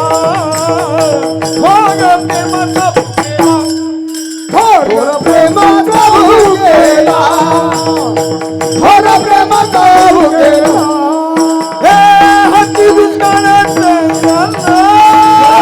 हत्ती दुष्काळात लयाला लयाला प्रेमाचा भुकेला प्रेमाचा भुकेला वा वा. हाती दुष्काळात लयाला हाती दुष्काळात लयाला प्रेमाचा भुकेला प्रेमाचा भुकेला मग मला सांग, परमात्मा अन्नधान्याचा भुकेला आहे की तुमच्या भक्तिभावाचा भुकेला आहे? भक्तीचा भुकेला आहे. म्हणून कीर्तनामध्ये काळजीत बसायचं नाही. ऐकताय ना तुम्ही? कीर्तनामध्ये काळजीत बसायचं नाही, कीर्तनामध्ये काळजात बसलं पाहिजे. हे नेहमी ध्यानात ठेवा. कुणाच्या? भगवंताच्या काळजात बसलं पाहिजे. आपण देवाला आवडलं की आपली भक्ती त्या ठिकाणी सफल झाली. ती सफल करण्यासाठी खऱ्या अर्थानं हा मार्ग साधू संतांनी तुमच्या आमच्यासाठी सोप्पा केला का अवघड केला? सोप्पा केला. अवघडामध्ये नाही गेला. परमार्थ मार्ग हा अवघडाकडून सोप्याकडे जाणार आहे. परमार्थ मार्ग हा संस्कृताकडून मराठीकडे येणार आहे. आणि परमार्थ मार्ग हा वेदांतातून सर्वसामान्य माणसाच्या काळजापर्यंत जाणार आहे. का परत अवघडात न्यायचं? महाराज म्हटले अवघडातून कुठं न्या? सोप्याकडे न्या. मग जर आपण इथं नुसतं जर संस्कृत चालू केलं तर तो मार्ग सोप्याकडून कुठं जाईल? अवघडाकडे जाईल. महाराज म्हणले संस्कृताचा सार काढला, वेदांताचा सार काढला, शास्त्राचं मंथन केलं आणि त्यातून एकच काम निघालं आणि त्यातून एकच नाम निघालं. ते नाम कृष्णाचं घ्या, ते नाम दत्तराजांचं घ्या, नाहीतर ते नाम कोणत्याही देवाचं घ्या. तुम्हाला आम्हाला त्या ठिकाणी आनंद प्राप्त होईल. दत्त नाम अडीच अक्षराचं, कृष्ण नाम अडीच अक्षराचं, भक्ती नाम अडीच अक्षराचं. किती ते सगळे? अडीचच अक्षराचं आहे. कृष्ण नाम अडीच अक्षर, दत्त नाम अडीच अक्षर, भक्ती अडीच अक्षर. आणि ती भक्ती करणारा भक्त सुद्धा किती अक्षराचा? अडीच अक्षराचा. अडीच अक्षरासाठी 3.5 हाताचा देह दिलाय. किती दिलाय? 3.5 हाताचा देह दिलाय. देवे दिला देह भजना तोया झाला फाटा बाधिकेचा तोया झाला फाटा बाधिकेचा तोया झाला फाटा बाधिकेचा तोया झाला फाटा बाधिकेचा देव दिला देह भजन गोमता देव दिला देह भजन गोमता देव दिला देह भजन गोमता देव दिला देह भजन गोमता तोया झाला फाटा बाधिकेचा तोया झाला फाटा बाधिकेचा तोया झाला फाटा बाधिकेचा तोया झाला फाटा बाधिकेचा देवे दिला देह भजना गोमटा. तुमच्याकडे बिबटे आहेत का? महाराज म्हणतात काही गोष्टी झोपलेल्या जाग्या करू नयेत आणि काही गोष्टी जाग्या केल्या पाहिजेत. काही गोष्टी जाग्या कराव्यात. आपल्या अंतकरणामध्ये 8 प्रकारचे भाव असतात. पाठीमागं भिंतीला टेकून बसणारे आहे ना तुम्ही जागे आहेत? कारण मागं जार आहेत बरं का मोठाले पाण्याची. आपल्या अंतकरणामध्ये किती प्रकारचे भाव आहेत? 8 प्रकारचे. त्याला अष्टभाव म्हणतात. त्याच्यातला पहिला भाव आहे करुण भाव. एखाद्या दुःखाच्या प्रसंगाला तुम्ही गेले का कुणीही न सांगता आपोआप तुमच्या डोळ्यातून पाणी बाहेर पडतं. कोणता भाव जागा झाला? करुण भाव जागा झाला. एखाद्या ठिकाणी जबरदस्त हाणामारी चालू आहे, 2 लोकांची हाणामारी चालू आहे, पण इकडंच तुमच्या आपोआप त्या ठिकाणी हातपाय असे त्या ठिकाणी बाह्य पाठीमागं तयार होतात. म्हणजे त्याचा अर्थ तुमच्यामध्ये आता वीर भाव त्या ठिकाणी जागा झाला. अशा प्रकारचे 8 प्रकारचे भाव आहेत. देवाची भक्ती करता करता आपोआप त्या ठिकाणी त्याच्या नामचिंतनामध्ये माणूस तल्लीन झाला की नैनी नीर लोटे त्याचा भाव तयार होतो. 8 प्रकारचे भाव आहेत. त्याच्यातला एखादा भाव का होईना पण कीर्तनामध्ये तयार झाला पाहिजे. म्हणजे काही गोष्टी कीर्तनामध्ये जाग्या व्हाव्यात आणि काही गोष्टी जाग्या होऊ नयेत. झोपलेल्या वाघावरती कुत्र्यानं भुकावा का? वाघ जागा आहे का? झोपलेला आहे. झोपलेला आहे. त्याच्यावरती कुत्रं जाऊन भुकलं आणि वाघावरती कुत्रं भुकल्यावरती वाघ जागा झाला. आणि वाघ जागा झाल्यावर आता कुत्रं राहील का? आता कुत्रं राहील का? कारण कुणाला जागा केलंय? त्याला जागा केल्यावर त्या वाघाने ते कुत्रं खाऊन टाकलं. मग 2-4 सुज्ञ असणारी माणसं म्हणली कुत्र्याला वाघावरती भुकायची काय गरज पडली होती? मग त्याच्यातला एक वृद्ध झालेला माणूस म्हटला तो त्या असणाऱ्या कुत्र्याचा स्वभाव आहे. मूळ स्वभाव जाईना त्याचा येळकोट राहीना, स्वभाव जाईना त्याचा येळकोट राहीना, त्याचा येळकोट राहीना, स्वभाव जाईना त्याचा येळकोट राहीना, येळकोट राहीना, येळकोट राहीना, येळकोट राहीना, येळकोट राहीना. मूळ स्वभाव जाईना त्याचा येळकोट राहीना, स्वभाव जाईना त्याचा येळकोट राहीना, स्वभाव जाईना त्याचा येळकोट राहीना, स्वभाव जाईना त्याचा येळकोट राहीना. आदि होता वाग्या, आदि होता वाग्या, आदि होता वाग्या, दैव योगी झाला भाग्या, आदि होता वाग्या, दैव योगी झाला भाग्या, योगी झाला भाग्या. याचा येळकोट राहीना, स्वभाव जाईना, येळकोट राहीना, स्वभाव जाईना, याचा येळकोट राहीना, स्वभाव जाईना, याचा येळकोट राहीना, स्वभाव जाईना.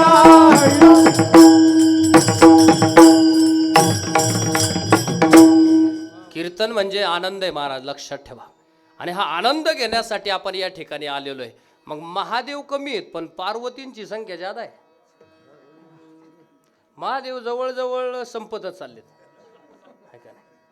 महादेव गेले आणि पार्वतीची संख्या वाढत चालली. आणि आज पार्वती देवी सगळ्या क्षेत्रामध्ये पुढे महाराज. भांड्याच्या जाहिरातीत तुम्ही, कपड्याच्या जाहिरातीत तुम्ही, सँडलच्या जाहिरातीत तुम्ही, शॅम्पूच्या जाहिरातीत तुम्ही, कोलगेटची जाहिरात लागते त्याच्या सुद्धा आहेत.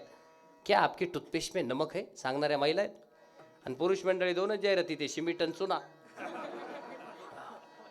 सांगायचं तात्पर्य एवढंच आहे की आपण पार आता वटेव आलो. संख्येनं आपली संख्या त्या ठिकाणी कमी होत चालली आणि पारमार्थिक त्या ठिकाणी महिला आहेत. आज पारायण करणाऱ्या सुद्धा महिलांची संख्या जादा आहे. आणि एक सांगू का, जी सांसारिक स्त्री भगवान दत्तगुरूंचं त्या ठिकाणी पारायण करेल भगवंताच्या कृपेने त्याच्या संसाराचं कल्याण झाल्याशिवाय राहत नाही. असा दत्तगुरूंचा महिमेवर कधी ध्यानात ठेवा. परमार्थाचा हाच तो राहतो आनंद आहे. तो आनंद घेण्यासाठी माणसाचा जन्म आहे. हे करण्यासाठी आम्ही खऱ्या अर्थानं या मार्गामध्ये आणि या भक्तीच्या मार्गानं आम्हाला खऱ्या अर्थानं मार्ग संतांनी दाखवला. त्या मार्गानं आम्हाला जायचं. माऊली वैष्णव ज्ञानोबरायांना गुरु आहेत. निवृत्तीनाथ हे नाम माऊलींचे गुरु आहेत. आणि माऊली स्वतः त्या ठिकाणी म्हणतात की सद्गुरु वाचून त्याच्याशिवाय आम्हाला मार्ग कोणी दाखवणार नाही. तो मार्ग त्या ठिकाणी भगवान दत्तात्रय त्या ठिकाणी आम्हाला दाखवतात. म्हणून अभंगामध्ये त्या ठिकाणी महाराज म्हणतात की दत्त माझे गुरु आहेत. दत्त माझे गुरु, दत्त माझे तारू, हो दत्त माझे गुरु, दत्त माझे तारू, दत्त माझे गुरु, दत्त माझे तारू, दत्त माझे गुरु, दत्त माझे तारू, हो दत्त माझे गुरु, दत्त माझे तारू, दत्त माझे गुरु, दत्त माझे तारू, हो दत्त माझे गुरु, दत्त माझे तारू, हो दत्त माझे गुरु, दत्त माझे तारू, माझा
एकदा गायकांसाठी जोरदार टाळ झालं पाहिजे.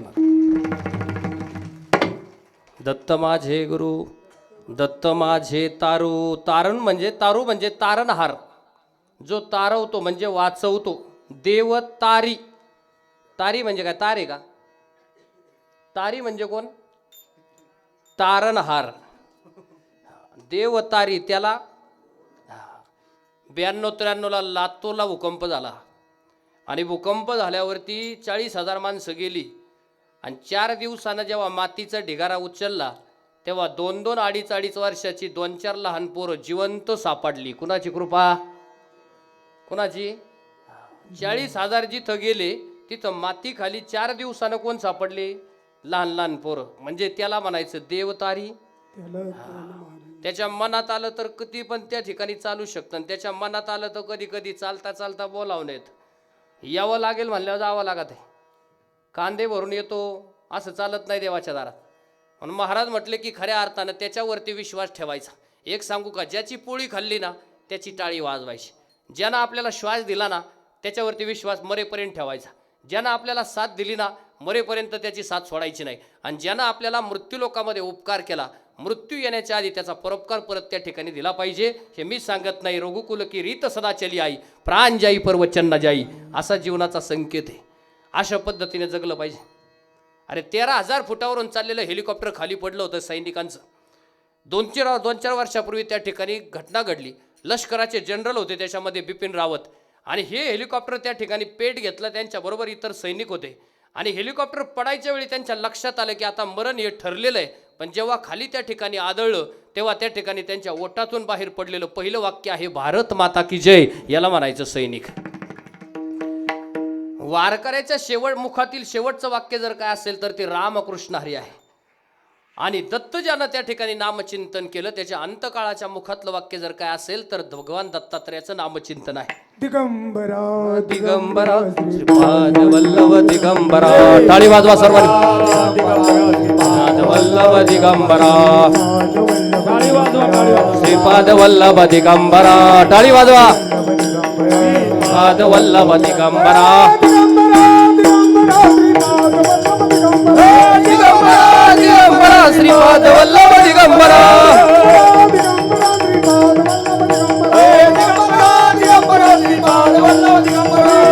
वल्लभ दिगंबरा. वल्लभ दिगंबरा. दिगंबरा श्रीपाद वल्लभ दिगंबरा.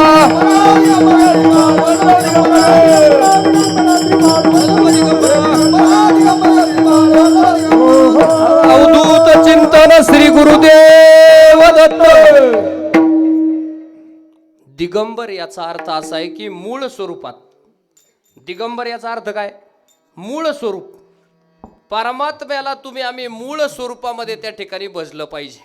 आणि आपल्याला सुद्धा मूळ गावालाच जायचंय. कोणाचे हे घर, हा देह कोणाचा, काय बरोबर घेऊन जाणार नाही. मला एक जण भेटला, म्हटला महाराज मला सगळी प्रॉपर्टी वर न्यायची. म्हणलं वर न्यायला हरकत नाही, पण इथली नोट वर चालते का? मग ते घाबरला. त्याला सांगितलं हरिमुखे म्हणा, हरिमुखे म्हणा, पुण्याची गणना कोण करी. आपल्याबरोबर पुण्य येतं. आणि जुन्या काळामध्ये महिला गोंद व्हायच्या, ते गोंधन त्यांच्या बरोबर येतं. आता पोरही गोंधायला लागल्या, त्याला टेटू म्हणतात. आता पोरं गोंधायला लागली इथं हाताव. पण पहिलं गोंधन हे महिलांसाठी होतं, कारण त्या काळात मोबाईल नव्हते. आणि मग त्यांची असणारी वार्ता जी आहे, त्या असणाऱ्या संदेश जो आहे तो आपल्या माहेरापर्यंत कधी जात नव्हता. आणि म्हणून त्या म्हणायच्या की देवा आता मृत्यूच्या समयी माझ्याबरोबर कुणी येईल का नाही मला माहिती नाही, पण जेव्हा कधी मरण येईल ना तेव्हा ते छोटंसं असणारं गोंधन माझ्याबरोबर आल्याशिवाय राहणार नाही, अशी ती भावना होती. आता काय काळ बदलला. आता आईची मम्मी झाली, वडिलाचा डॅडी झाला. लहान पोरं मम्मीला मॉम पप्पाला पॉप म्हणतात. मॉम पॉप म्हणतात त्यांचा लॉलीपॉप काही झाला, आपल्याला तपास लागला नाही. काळ एवढा वेगानं बदललाय. पहिल्यासारखा काळ राहिला नाही महाराज. सासू ग आत्याबाई दळू ग गेल्या ना आत्ताच्या काळामध्ये लाईटच्या गिरणी आल्या. अरे काय होतं वागणं, हळदी कुंकवाचं लेणं, कुठं गेली घोडागाडी, कुठं गेली सायकल, सगळं काही बदललं. पहिल्यासारखं काळ आता राहिलं नाही. चंद्राचं तळं गेलं, धान्याचं खळं गेलं, आता राहिलं का? तो काळ आता पूर्णतः संपलेला आहे. काळ बदललेला आहे, पण नाम कधी बदललं का? काळ बदलला तरी दत्तात्रय बदलले का? काळ बदललं तरी कृष्ण नाम बदललं का? जे बदलत नाही ना महाराज ते जीवनामध्ये सत्य आहे महाराज. आणि हे सगळे जग आता किती बदललं तरी कालांतरानं त्याच जागेवरती येणार आहे. पहिली लोक रस्त्यानं पायी पायी चालायचे ना, आता मॉर्निंग वॉकला काय करते सकाळचं पायी पायी चालत आहेत. पहिली लोक त्या ठिकाणी गुडघ्यावरती लहानपणी रांगले, आता म्हातारपणाला परत गुडघे दुखायला लागले. पहिले लोक ओढ्याचं पाणी नितळ पाणी पित होते आणि भविष्यामध्ये पुन्हा तेच प्यावं लागणार आहे. याचा अर्थ असा आहे की हे सगळं परत जागेवरती येणार आहे, फिरून जागेवरती येणार आहे. पूर्वी लोक चुलीवरच्या भाकरी खायची आणि आता प्रत्येक 4 हॉटेल सोडल्यानंतर 5वं हॉटेल येतं, येथे चुलीवरची भाकर मिळेल. म्हणजे काय झालं? काय मिळेल इथं? कुठाली भाकर मिळेल? चुलीवरची. आणि पहिले मग आपण लहानपणी काय केलं होतं? अरे ते सत्यच होतं. आणि भविष्यामध्ये पुन्हा त्याच सत्याची गरज आपल्याला लागणार आहे. पुन्हा त्याच जागेवरती जग येणार आहे, फिरून येणार आहे. आणि मग हे फिरून जर जागेवरती येणार असेल तर महाराज म्हटले एवढा मोठा वेढा घेण्यापेक्षा ठाईच बैसोनी आवडी अनंत. मग त्या परमात्म्याला त्या ठिकाणी आठवायचं, त्या परमात्म्याचं चिंतन करायचं, त्या परमात्म्याच्या पुढे डोकं लावायचं नाही. एकानं डोकं लावलं ते मला हे चुकीचंच बनवले. आणि उन्हाळ्याच्या दिवसामध्ये आंब्याला कैऱ्या येतात, त्या झाडाखाली बसला आणि म्हणला देवाने हे चुकीचं बनवले, माझ्या ताब्यात दिली पृथ्वी तर सगळं बदलून टाकेल. एवढ्या मोठ्या आंब्याच्या झाडाला कैऱ्या छोट्या आहेत आणि पलीकडे टरबुजाची शेती, एवढाच वेल आहे त्याला टरबूज मोठे. याचा अर्थ म्हटला ह्या आंब्याच्या कैऱ्या खाली उतरल्या पाहिजेत आणि या कलिंगडाचं जे टरबूज आहे ते वर आंब्याला गेलं पाहिजे. असं करता करता वरून वारं सुटलं आणि एक कैरी निसटली डोक्यात पडली. अशी डोक्यात पडली, भलं मोठं टेंगुळ आलं आणि मग डोक्यात प्रकाश पडला. म्हणला जर याच्या जाग्यावर जर कलिंगड असतं तर हे खालचं राहिलं असतं का? मग सांगायचं तात्पर्य एवढंच आहे महाराज, त्यांनी जे बनवलंय त्यांनी जे बनवलंय ना त्याच्या पुढे आपण डोकं चालू शकत नाही. म्हणून महाराज म्हणले त्याच्यात जर बदल होत नसेल तर विचार करू नका. ठेविले आनंते तैसेची राहावे. ज्याला 90% पडले ते पुढे बसले, ज्याला 89 पडले ते पाठीमागं बसले, ज्याला 65 पडले ते पाठीमागं बसले. आणि 65 वाली माणसं लय हुशार आहेत. आता एसटी मध्ये बसताना सुद्धा मधल्या सीटवर बसतात, म्हणजे एसटी मागून जरी धडकली तरी धोका नाही, पुढून जरी काही झालं तरी अडचण नाही. 65 वाले आणि पाठीमागं जे बसलेत ना ते निवांत 35 वाले. ते म्हणले आपली काही गॅरंटी नव्हतीच शक्यतो, पण हे सगळं आता देवाच्या कृपेनं जसं चाललंय तसं चाललंय. या वर्षी मागच्या वर्षी पुणे बोर्डाचा निकाल लागला आणि एका मुलीला 95% पडले. त्या मुलीनं 2 दिवस भाकर खाल्ली नाही. किती पडले? 95 पडले. 2 दिवस त्या मुलीनं भाकर खाल्ली नाही. का नाही? का माहिती का? कारण तिनं सांगितलं होतं मला अजून 2% ज्यादा पडले असते ना तर ते माझं टार्गेट होतं, मला तेवढे 97 पडायला पाहिजे होते. मला किती पडले? 95 पडले. आणि एकाला 6 विषयात 35 पडले. एका नाही बरं का, सगळ्या 6 विषयामध्ये 35 पडले. आणि त्याच्याकडे त्या ठिकाणी मीडिया त्या ठिकाणी गेली आणि म्हटले आता तुला कसं वाटतं? ते मला चांगलं वाटत आहे. आता तुला याच्यासाठी काय प्रयत्न करावा लागले? मला फार अभ्यास करावा लागला. काय करावं लागला? म्हटलं माझी परंपरा लहानपणापासून अशी. कोणती परंपरा? म्हटलं माझी परंपरा 35ची. आता जर एक ज्यादा पडावा तर किती होत्यात? 36 होत्यात. मग परंपरा मोडती. पहिल्यापासून परंपरा कोणती आहे? 35ची. आणि ती जर परंपरा एक जर ज्यादा पडला तर ती परंपरा मोडती. परंपरा मोडू नये म्हणून तोलून मापून अभ्यास करावा लागला. तेव्हा कुठं 6 विषयात 35 पडे. आनंद हा मान्यावरती महाराज. काचेचा ग्लास फुटला तरी माणूस टेन्शन मध्ये जातोय. काचेचा ग्लास फुटला तरी माणूस टेन्शन मध्ये जातोय. आणि हा 3.5 हाताचा देह आहे त्याच्याकडे मात्र आम्ही दुर्लक्ष करतो. याच्यापेक्षा मोठं दुर्दैव काय असेल महाराज? म्हणून महाराज म्हटले की खऱ्या अर्थानं याच देही घडे देवाचे. या देहामध्येच ते भजन घडणार आहे. मग महाराज म्हणतात दत्त दत्त ऐसे लागले ध्यान हरपले मन. मग उन्मन म्हणजे सांगा, उन्मन म्हणजे माणूस मनामध्ये राहत नाही तर त्या मनाच्या पलीकडे जातो, त्याला म्हणायचं उन्मन होणं. तो मनामध्ये तो विचारही करू शकत नाही अशा अवस्थेला जाऊन पोहोचतो. आणि फक्त त्याच्या अंतकरणामध्ये फक्त दत्तरूप भरून राहिलं तर ते दत्तरूप त्याला आयुष्यभर त्या ठिकाणी अंतकरणामध्ये स्मरण पावलं. समजायचं त्याचं मन देवाला अर्पण झालं. मन हा मोगरा पुनरूपी संसारा. संसाराच्या गावाला जर परत यायचं नसेल तर महाराज म्हटले की हा मार्ग त्या ठिकाणी केला पाहिजे. मग आता हा दररोज पाहिजे का अधून मधून का वर्षानी? दररोज पाहिजे.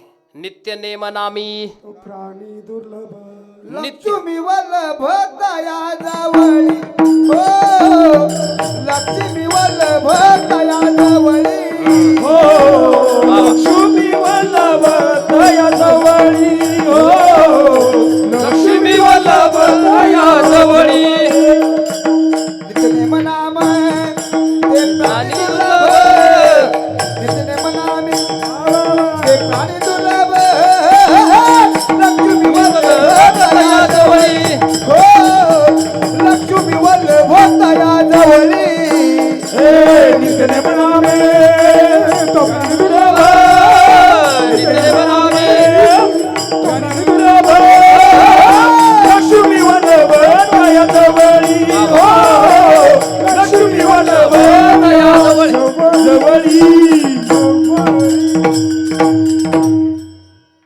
एक दगड आहे, त्या दगडावरती जर तुम्ही 100 लिटर पाणी आणून ओतलं तर ते दगड फुटल का? फुटणार नाही. पण त्याच दगडावरती जर एक एक थेंब थेंब थेंब जर पाणी पडत राहिलं तर कालांतराने तो दगड फुटल्याशिवाय राहत नाही.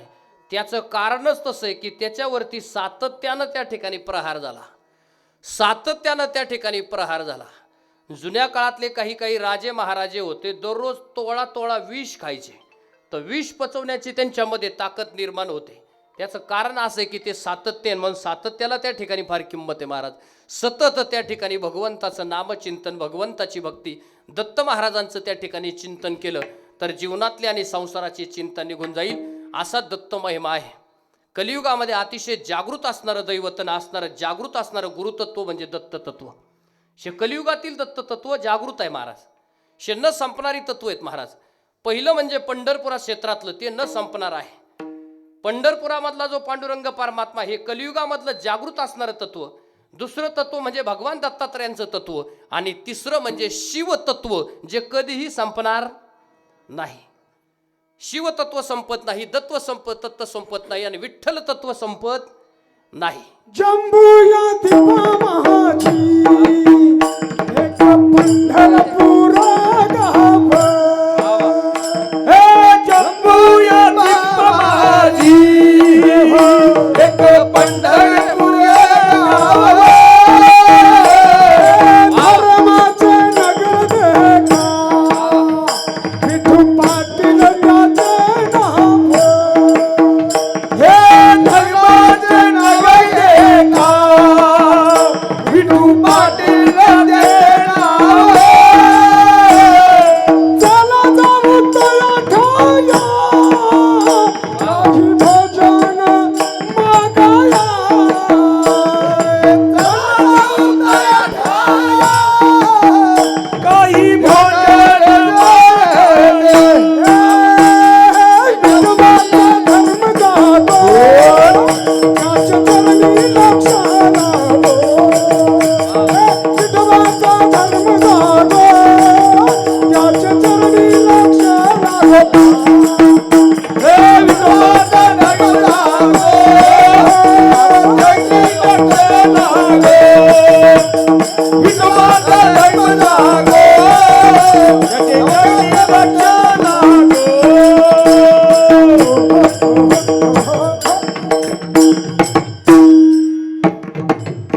जम्बूद्वीपामध्ये पंढरपूर नावाचं नगर आहे. जेव्हा नव्हते चराचर तेथे तेव्हा होते पंढरपूर.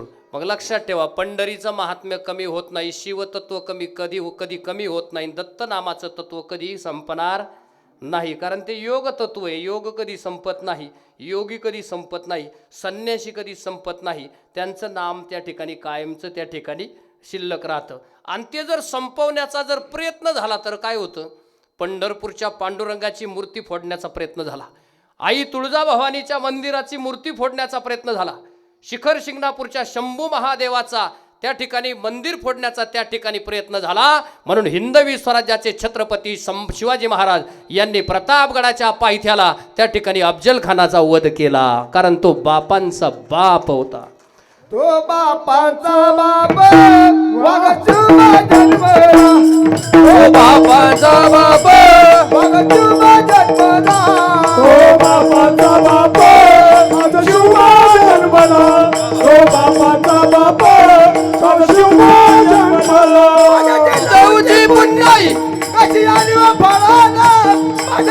मोठे पुण्य कधी आली व पळाला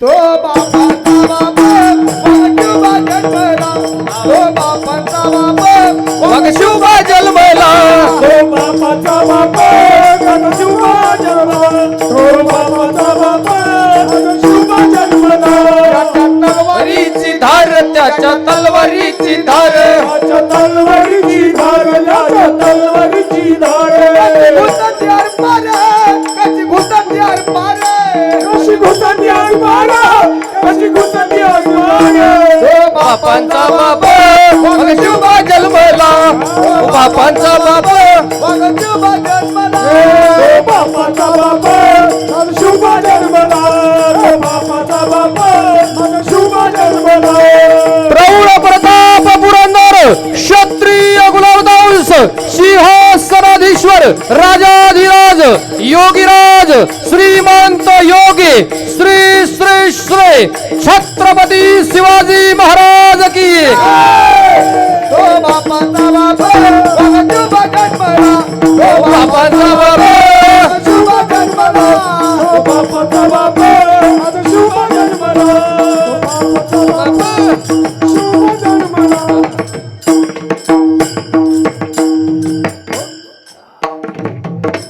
आता असा इतिहास आहे महाराष्ट्राच्या मातीचा जो घोड्यांच्या टापानं शाहिरांच्या डफानं तलवारीच्या टोकानं मावळ्यांच्या रक्तानं ढगांच्या गडगडाटानं लिहिला गेलाय शी माती ती माती आहे तशीच पारनेर तालुक्याची पण माती आहे गोरेगावचा गोरेश्वर पारनेरचा सिद्धेश्वर टाकळीचा ढोकेश्वर विरोलीच्या पिंपळेश्वर भाळवणीचा नागेश्वर पारनेर तालुक्यात कोरथनचा खंडोबा पिंपळनेरचा निळोबा पळशीचा विठोबा पारनेर तालुक्यामध्ये सांगवी सूर्या वडगाव दर्या कर्जुली हरिया पारनेर तालुक्यात निघोजची मळगंगा देवी भैऱ्याची अंबिका आणि असणारा आस्तगावचा दत्तमाळा पारनेर तालुक्यामध्ये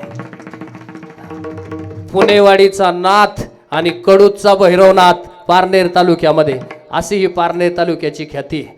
इथं भेटायला पंढरीचे पांडुरंग आले निळोबारायांना भेटायला पंढरीचे पांडुरंग आले निळोबारायांना भेटायला भगवान कृष्ण परमात्मा द्वारकेवरून आले आणि या सगळ्यांना हात जोडले आणि निळोबाराय म्हटले मी त्या ठिकाणी तुकोबारायांना बोलवलं तुकोबाराय निळोबारायांना भेटायला आले आणि तुकोबाराय जाताना या पारनेर तालुक्याची माती स्वर्ग लोकाला घेऊन गेले असा पारनेर तालुक्याचा महिमा आहे काय लांब जायची गरज आपल्या जवळच आहे सगळं तुझे आहे तुझं पाशी सगळं आपल्या जवळच आहे महाराज लांब जाण्याची दूर जाण्याची गरज नाही फक्त महाराज म्हटले की त्याच्यामध्ये तुम्ही नित्यता सातत्य असलं पाहिजे हे नित्यता सातत्य असलं की संसाराचं दुःख कमी होतं हळूहळू लक्ष्मीची प्राप्ती होते लक्ष्मी दोन प्रकारची बरं का एक म्हणजे याच्या रूपात येणारी तिला धन म्हणतात आणि एक म्हणजे परमार्थ रूपाने येते म्हणजे परमार्थ महाधन जोडी देवाचे चरण 500 रुपये खिशात असेल तर तुम्ही पंढरपुराला जाताल पण देवाकडे जर तुम्ही गेला तर देवाचे पाय आपल्या अंतकरणात यावं जर असं वाटत असेल तर परमार्थ नावाचं धन पाहिजे परमार्थ नावाचं धन आहे एक जण वारीला उभा राहिला दिंडीला उभा राहिला रांगेमध्ये देवाच्या दर्शनाला आणि देवाच्या दर्शनाला उभं राहिल्यानंतर त्या माणसाला अजिबात दिसत नव्हतं पूर्ण अंध असलेला माणूस डोळ्यानं काही दिसत नाही आणि हा माणूस कुठं उभा राहिलाय रांगेमध्ये उभा राहिलाय देवाच्या दर्शनाला येणाऱ्या जाणाऱ्यांना प्रश्न पडला की या माणसाला दिसत नाही तर हा माणूस उभा राहिला कशाला जर दिसतच नाही सगळे लोकांना डोळे आहेत ते त्यांना दिसतं ते देवाचे दर्शन घेतील पण या अंध माणसाला जर दिसायला डोळे नाहीत तर हा देवाचं दर्शन घेईल कसा म्हणून एकानं त्याला विचारलं की म्हटले महाराज बाकीच्या लोकांना दृष्टी आहे ते देव पाहू शकतात पण तुम्हाला दृष्टी नाही मग तुम्ही देवाचं दर्शन कसं घ्याल त्या माणसानं दिलेलं उत्तर अतिशय समर्पक आहे तो म्हटला मी देवाला पाहू शकत नाही पण मला विश्वास आहे देव मला पाहिल्याशिवाय राहणार नाही म्हणून हे लक्षात ठेवा आपण जरी नाही त्याला पाहिलं तर तो पाहू शकतो का नाही मग त्याची जर कृपा जर असेल तर चिंता करण्याची गरज नाही म्हणून नित्य नियमानं हा तुम्ही मार्ग धरला तर लक्ष्मीची प्राप्ती होते अजून कशानं प्राप्त होते पाण्यानं भरलेला हंडा माता भगिनी तुमच्या डोक्यावरती 2 हंडे आहेत आणि तुम्हाला दरवाजा उघडायचा आहे कशानं उघडणार काय काय महिला लाथ दरवाजा उघडी देतात आणि दरवाजाला लात मारली की दोन देवांचा अपमान होतो. पहिली देवता गणेश आणि दुसरी देवता म्हणजे भगवान भैरवनाथ. ह्या दोन देवांचा अपमान होतो.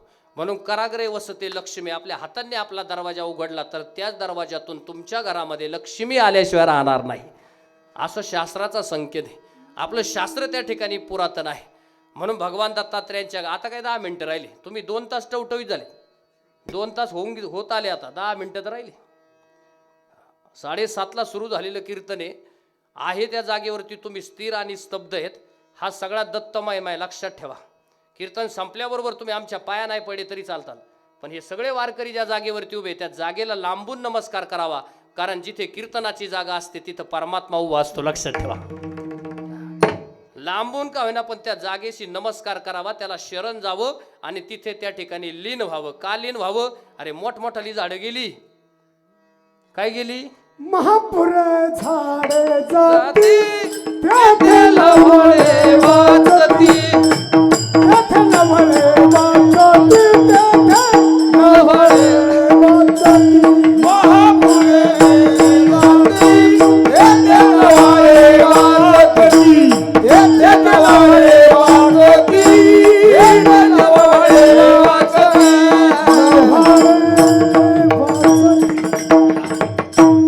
महाराज म्हटले की मोठमोठाले गेले पण लीन होणारे वाचले. मग लीनता ही संतांनी त्या ठिकाणी सांगितले. अतिशय जुनं प्राचीन असणारं 40 वर्षापूर्वीपासून चाललेलं हे काम आहे. 40 वर्षापासून निरंतर तुमची सेवा त्या ठिकाणी इथं घडते आहे. आणि ज्या ठिकाणी ही निरंतर सेवा त्या ठिकाणी घडेल त्या ठिकाणी निश्चितपणानं भगवंत त्या ठिकाणी पाठीमागे उभा राहील. दत्तगुरू त्या ठिकाणी पाठीमागे उभे राहतील. कारण त्याला हाक मारली तरी त्या ठिकाणी तो ओ दिल्याशिवाय राहत नाही. एवढा त्यांचा महिमा आहे. म्हणून हा महिमा त्या ठिकाणी निरंतर आहे. त्याच्यावरती विश्वास ठेवावा. विश्वास ठेवला की त्या ठिकाणी श्वास असेपर्यंत तो तुमच्या पाठीशी उभा राहील. असा भक्तीचा महिमा आहे. आणि ह्या भक्तीचा महिमा त्या कुर्मदासाला कळाला की ज्याला हात आणि पाय नाही तरी तो त्या ठिकाणी सरपटत पंढरपूरला गेला आणि सांगितलं देवा उद्या पंढरपूरला येणार नाही, कारण आता हातामध्ये रक्त, शरीरामध्ये रक्त राहिलं नाही. जगाचा बाप विटेवरून खाली उतरला आणि सांगितलं अरे कोण म्हणतं तुझी वारी खंडित झाली? तुझी वारी पूर्ण करण्यासाठी जगाचा बाप विटेवरून खाली उतरला आणि तुला भेटावयाला आला. असा विश्वास आहे महाराज. म्हणून तुम्हाला आम्हाला खऱ्या अर्थानं संतांनी जो मार्ग दाखवला त्या मार्गानं तुम्ही आम्ही चाललं पाहिजे. म्हणून अभंगामध्ये त्या ठिकाणी महाराज म्हणतात की दत्त हे माझं जन आहेत. जन म्हणजे सगळं समुदाय. आणि दत्त हे माझं मन आहे. तुमच्या अंतकरणामध्ये जे मन आहे ना म्हटले ते पण माझंच आहे. आणि हे दिसतंय ना हे सगळं जन हे सुद्धा कोणाचं आहे? हे सगळं त्याचंच आहे. म्हणून दत्त माझे जन, दत्त माझे मन. महाराज म्हणतात हे जन आणि मन आणि हे सगळे सखे सोयरे सगळे बांधव जे आहेत ते सुद्धा कुणी निर्माण केलेत? मीच निर्माण केलेले आहेत. मग जर हे मीच निर्माण केलेले आहेत तर माझ्या वाचून या जगामध्ये दुसरं कोणी असू शकत नाही. आणि जर दुसरं कोणी असू शकत नाही तर एकदा हातानं टाळीन मुखानं नामस्मरण विठोबा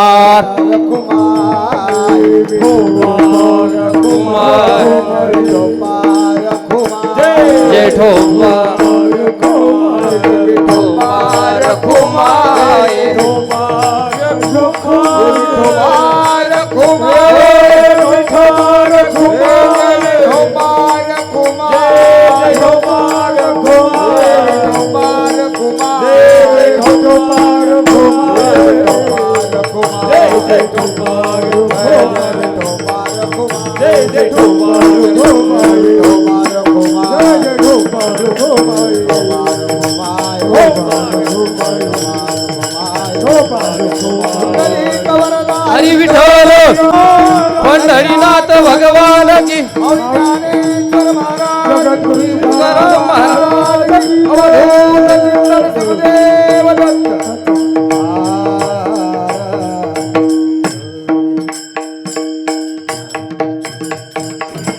म्हणून महाराज म्हणतात की दत्त माझे जन, दत्त माझे मन, सोयरा सज्जन दत्त माझा.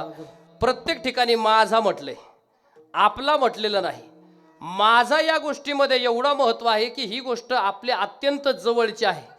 ही वस्तू माझी आहे आणि ही वस्तू आपली आहे. याच्यामध्ये फरक आहे का नाही? आपली म्हटलं का सार्वजनिक होते आणि माझी म्हटलं की ते आपल्या जीवाशी जोडलेली असते. ध्यानात ठेवा. ही वस्तू आपली आहे असं म्हटल्यावरती त्या वस्तूचा वापर कुणीही करू शकतं, पण ही वस्तू माझी आहे हे जोपर्यंत मी ठरवित नाही तोपर्यंत मी ती कुणाला देऊ शकत नाही. म्हणून भारत माझा म्हटलं का आपला म्हटलं? भारत माझा. शाळेत जाणारी पोरं दररोज प्रार्थना करताना इंडिया इज माय कंट्री म्हटलंय आणि भारत माझा देश म्हटलंय का भारत आपला देश म्हटलंय? माझा देश म्हटलंय. म्हणून हे हिंदवी स्वराज्य निर्माण व्हावं ही छत्रपतींची इच्छा होती आणि इच्छा पूर्ण करण्यासाठी छत्रपतींनी 350 लढाया केल्या. पण महाराज, आपण घराला आपल्या माय पित्यांचं किंवा आजी आजोबांचं नाव देतो, पण 350 लढाया केल्या आणि 350 किल्ले ज्या महात्म्यानं ज्या महापुरुषानं बांधले, पण एकाही किल्ल्याला स्वतःचं नाव दिलं नाही. त्याचं नाव छत्रपती शिवाजी महाराज. लक्षात ठेवा. आणि त्यांच्यानंतर धर्मवीर संभाजी महाराजांनी हा स्वराज्याचा गाडा चालवला आणि स्वराज्य चालवत असताना तुळापूरच्या संगमावरती धर्मवीर संभाजी राजांना बांधलं. सह्याद्रीचा छावा शिवपुत्र संभाजी तापलेल्या सळ्या ज्यांच्या डोळ्यामध्ये घातलेल्या होत्या, हाताची बोटं पायाची बोटं सगळी बाजूला काढलेली होती, पण शेवटच्या क्षणापर्यंत हा नरवीर संभाजीराजे फक्त एकच वाक्य बोलत राहिले. म्हटले, झाले कितीही या माझ्या देहाला कष्ट तरी सोडणार नाही धर्म महाराष्ट्र. हा महाराष्ट्र धर्म जपला आणि या स्वराज्याची असणारी धुरा जी आहे ती धुरा सांभाळण्याचं काम या महात्म्यांनी केलं. मग सांगायचं तात्पर्य एवढंच आहे, प्रत्येकानं साधू संतांच्या विचाराचा आदर्श घ्या. साधू संतांनी जो मार्ग तुम्हाला आम्हाला सांगितला त्या मार्गा वाचून त्या ठिकाणी राहू नका. शेतकऱ्याच्या कष्टाचा किंमत समजून घ्या, सैनिकांचं महत्त्व समजून घ्या आणि या जगामध्ये तारणाऱ्या वारकऱ्यांचं महत्त्व त्या ठिकाणी समजून घ्या, कारण हे खऱ्या अर्थाने जगाला तारणारे. अरे विराट कोहलीनं 10 रना काढल्या तर चॅनलला फोटो येतो, रोहित शर्मानं 20 रना काढल्या तर चॅनलला फोटो येतो. आमच्या शेतकऱ्यांना या बांधापासून त्या बांधापर्यंत नांगर हातामध्ये घेऊन दिवसभर कितीही हजारो धावा काढल्या तरी त्या शेतकऱ्याचा पेपरला फोटो येत नाही. यंदा सोलापूर जिल्हा मराठवाडा त्या ठिकाणी प्रचंड पाऊस झाला, पाणी किती पुलावरून वाहून गेलं हे मात्र त्या ठिकाणी टीव्हीनं दाखवलं, परंतु आमच्या शेतकरी राजाच्या डोळ्यातून किती पाणी वाहिलं हे मात्र कुणीच दाखवलं नाही. म्हणून शेतकऱ्याचा स्वाभिमान त्या ठिकाणी जागला पाहिजे आणि म्हणून असा असणारा हा शेतकरी राजा खऱ्या अर्थानं टिकला पाहिजे. ही महाराष्ट्राचं वैभव, देशाचं वैभव महाराज. म्हणून खऱ्या अर्थानं शेतकरी असेल, सैनिक असेल, वारकरी असेल आणि हे सगळे भाविक असतील, या भाविकांच्या माध्यमातून खऱ्या अर्थानं या असणाऱ्या देशाला, या राष्ट्राला त्या ठिकाणी अर्थ प्राप्त होत असतो. म्हणून देशासाठी लढणारे सैनिक, स्वराज्यासाठी लढणारे मावळे आणि या दत्तासाठी करणारे सेवेकरी जे असतात, या सेवेकरांना निश्चितपणानं त्या ठिकाणी किंमत आहे.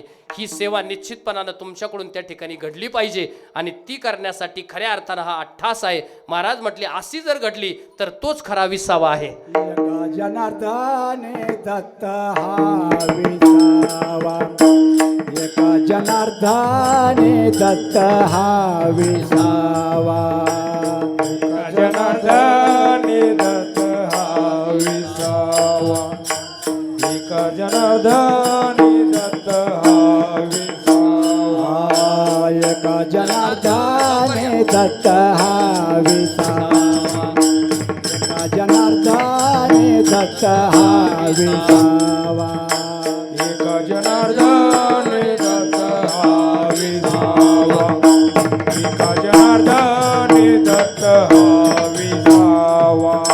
न विचारता गावे जावे त्याच्या, न विचारता गावे जावे त्याच्या, जावे त्याच्या. दत्त माझे गुरु, दत्त माझे तारो, दत्त माझे गुरु, दत्त माझे तारू. न विचारता गावा जावे त्याच्या, न विचारता गावा जावे त्याच्या, जावे त्याच्या. दत्त माझे गुरु, दत्त माझे तारो, दत्त माझे गुरु, दत्त माझे तारो. मदशी आधारो दत्त माझा, दत्तशी आधारो दत्त राजा, दत्त राजा. दत्त माझे गुरु, दत्त माझे तारो, दत्त माझे गुरु, दत्त माझे तारो. मदची आधार दत्त राज, मजाची आधार दत्तराज दत्त माझे गुरु दत्त माझे तारू. दत्त माझे गुरु दत्त माझे दारू ज्ञानेश्वर माऊली ज्ञानराज माऊली ज्ञानेश्वर माऊली ज्ञानराज माऊली माऊली ज्ञानराज माऊली ईश्वर माऊली रे. झालेली सेवा भगवंताच्या चरणी या ठिकाणी अर्पण करतो. पाहता पाहता 2 तास झाले. 7:30ला सुरू झालेलं कीर्तन बरोबर 9:30ला त्या ठिकाणी त्याची सांगता झाली. ज्यादा वेळ त्या ठिकाणी घेऊ नये. अतिशय वेळेमध्ये त्या ठिकाणी कीर्तन त्या ठिकाणी सुरू झालं. हरिभक्तीपरायण खोमने महाराज असतील, त्याचप्रमाणे बापूचार्य हरिभक्तीपरायण कृष्णा महाराज असतील, त्याचप्रमाणे हार्मोनियम वादक असतील, गायनाचार्य हरिभक्तीपरायण गणेश महाराज असतील, विनेकरी बाबा असतील, तुळशी कळश डोक्यावरती घेणाऱ्या माता भगिनी असतील, माऊली साऊंड सिस्टीम माझा आवाज लोकांच्या काळजापर्यंत ज्यांनी पोचवला अशी परिसरातील नावाजलेली सिस्टीम म्हणजे माऊली साऊंड सिस्टीम, त्यांनाही खऱ्या अर्थानं धन्यवाद देतो. कार्यक्रमाच्या निमित्तानं नक्षत्र मोटरचे आमचे मित्र मच्छिंद्र शेठ क्षीरसागर हेही उपस्थित राहिले. करंदी गावचे या ठिकाणी माझ्या समवेत आलेले सावळेरामजी ठाणगे असतील, ज्यांच्या माध्यमातून नेहमीच या ठिकाणी येण्याचा योग येतो असे असणारे पोपटराव काळे असतील, ज्यांची कीर्तनाचं सौजन्य घेतलं असे असणारे सौजन्य रावसाहेब महादेव काळे, त्यांना खऱ्या अर्थानं धन्यवाद देतो. आजच्या पंक्तीचं ज्यांचं सौजन्य आहे शिवाजीराव आनंदराव काळे, शिवाजी दिनकरराव काळे, संदीप सुखदेव काळे, त्यांनाही खऱ्या अर्थानं धन्यवाद देतो. कारण अन्नदात्याला फार महत्त्व आहे. पाऊस सगळ्यांच्याच वावरात पडतो, पण सगळ्यांचं धान्य या असणाऱ्या प्रसादासाठी कधी जात नाही. ज्यांचं धान्य महाप्रसादासाठी जातं त्या माणसांना भाग्यवंत म्हणतात. लक्षात ठेवा, ते भाग्यवंताचं लक्षण आहे. म्हणून दान धर्म ते आहे ते निश्चितपणानं केलं पाहिजे. सगळे पाठीमाग असणारे वारकरी असतील, टाळकरी असतील, त्यांना मनपूर्वक धन्यवाद देतो. पलीकडे खिचडीपाशी जे आहे त्यांना सुद्धा मनपूर्वक धन्यवाद देतो. अन्न जर यज्ञ आहे तर यज्ञाचं जो कोणी रक्षण करतो त्याला कीर्तन ऐकणाऱ्या इतकं पुण्य प्राप्त होत असतं. म्हणून ते यज्ञाला खऱ्या अर्थानं महत्त्व आहे. सगळ्यांना त्या ठिकाणी मनपूर्वक धन्यवाद देतो. उत्तम प्रकारचा सोहळा आहे, गोड सोहळा आहे आणि हा सगळा कार्यक्रम खऱ्या अर्थानं जनमानसांच्या पर्यंत, महाराष्ट्राच्या कानाकोपऱ्यापर्यंत किंबहुना देशापर्यंत पोहोचवण्याचं काम ज्यांच्या माध्यमातून होतंय असे असणारे माऊली चॅनलचे आमचे असणारे विद्यार्थी ऋषिकेश रावडे यांना सुद्धा मनपूर्वक त्या ठिकाणी धन्यवाद देतो की ज्या माध्यमातून हा असणारा दत्तमळ्यातला कार्यक्रम त्या ठिकाणी निश्चितपणानं सगळ्या लोकांपर्यंत पोहोचेल असंच त्या ठिकाणी आशावाद व्यक्त करतो. मेजर या ठिकाणी आहेत, त्यांनाही या ठिकाणी धन्यवाद देतो आणि झालेली सेवरूंच्या चरणी या ठिकाणी समर्पित करून सेवेला पूर्णविराम. जय जय विठ्ठल.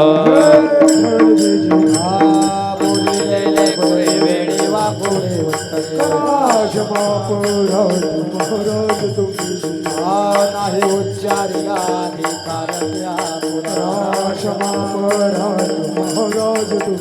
तुका म्हणे ज्ञानेश्वरा राखा पाया पैकी करा.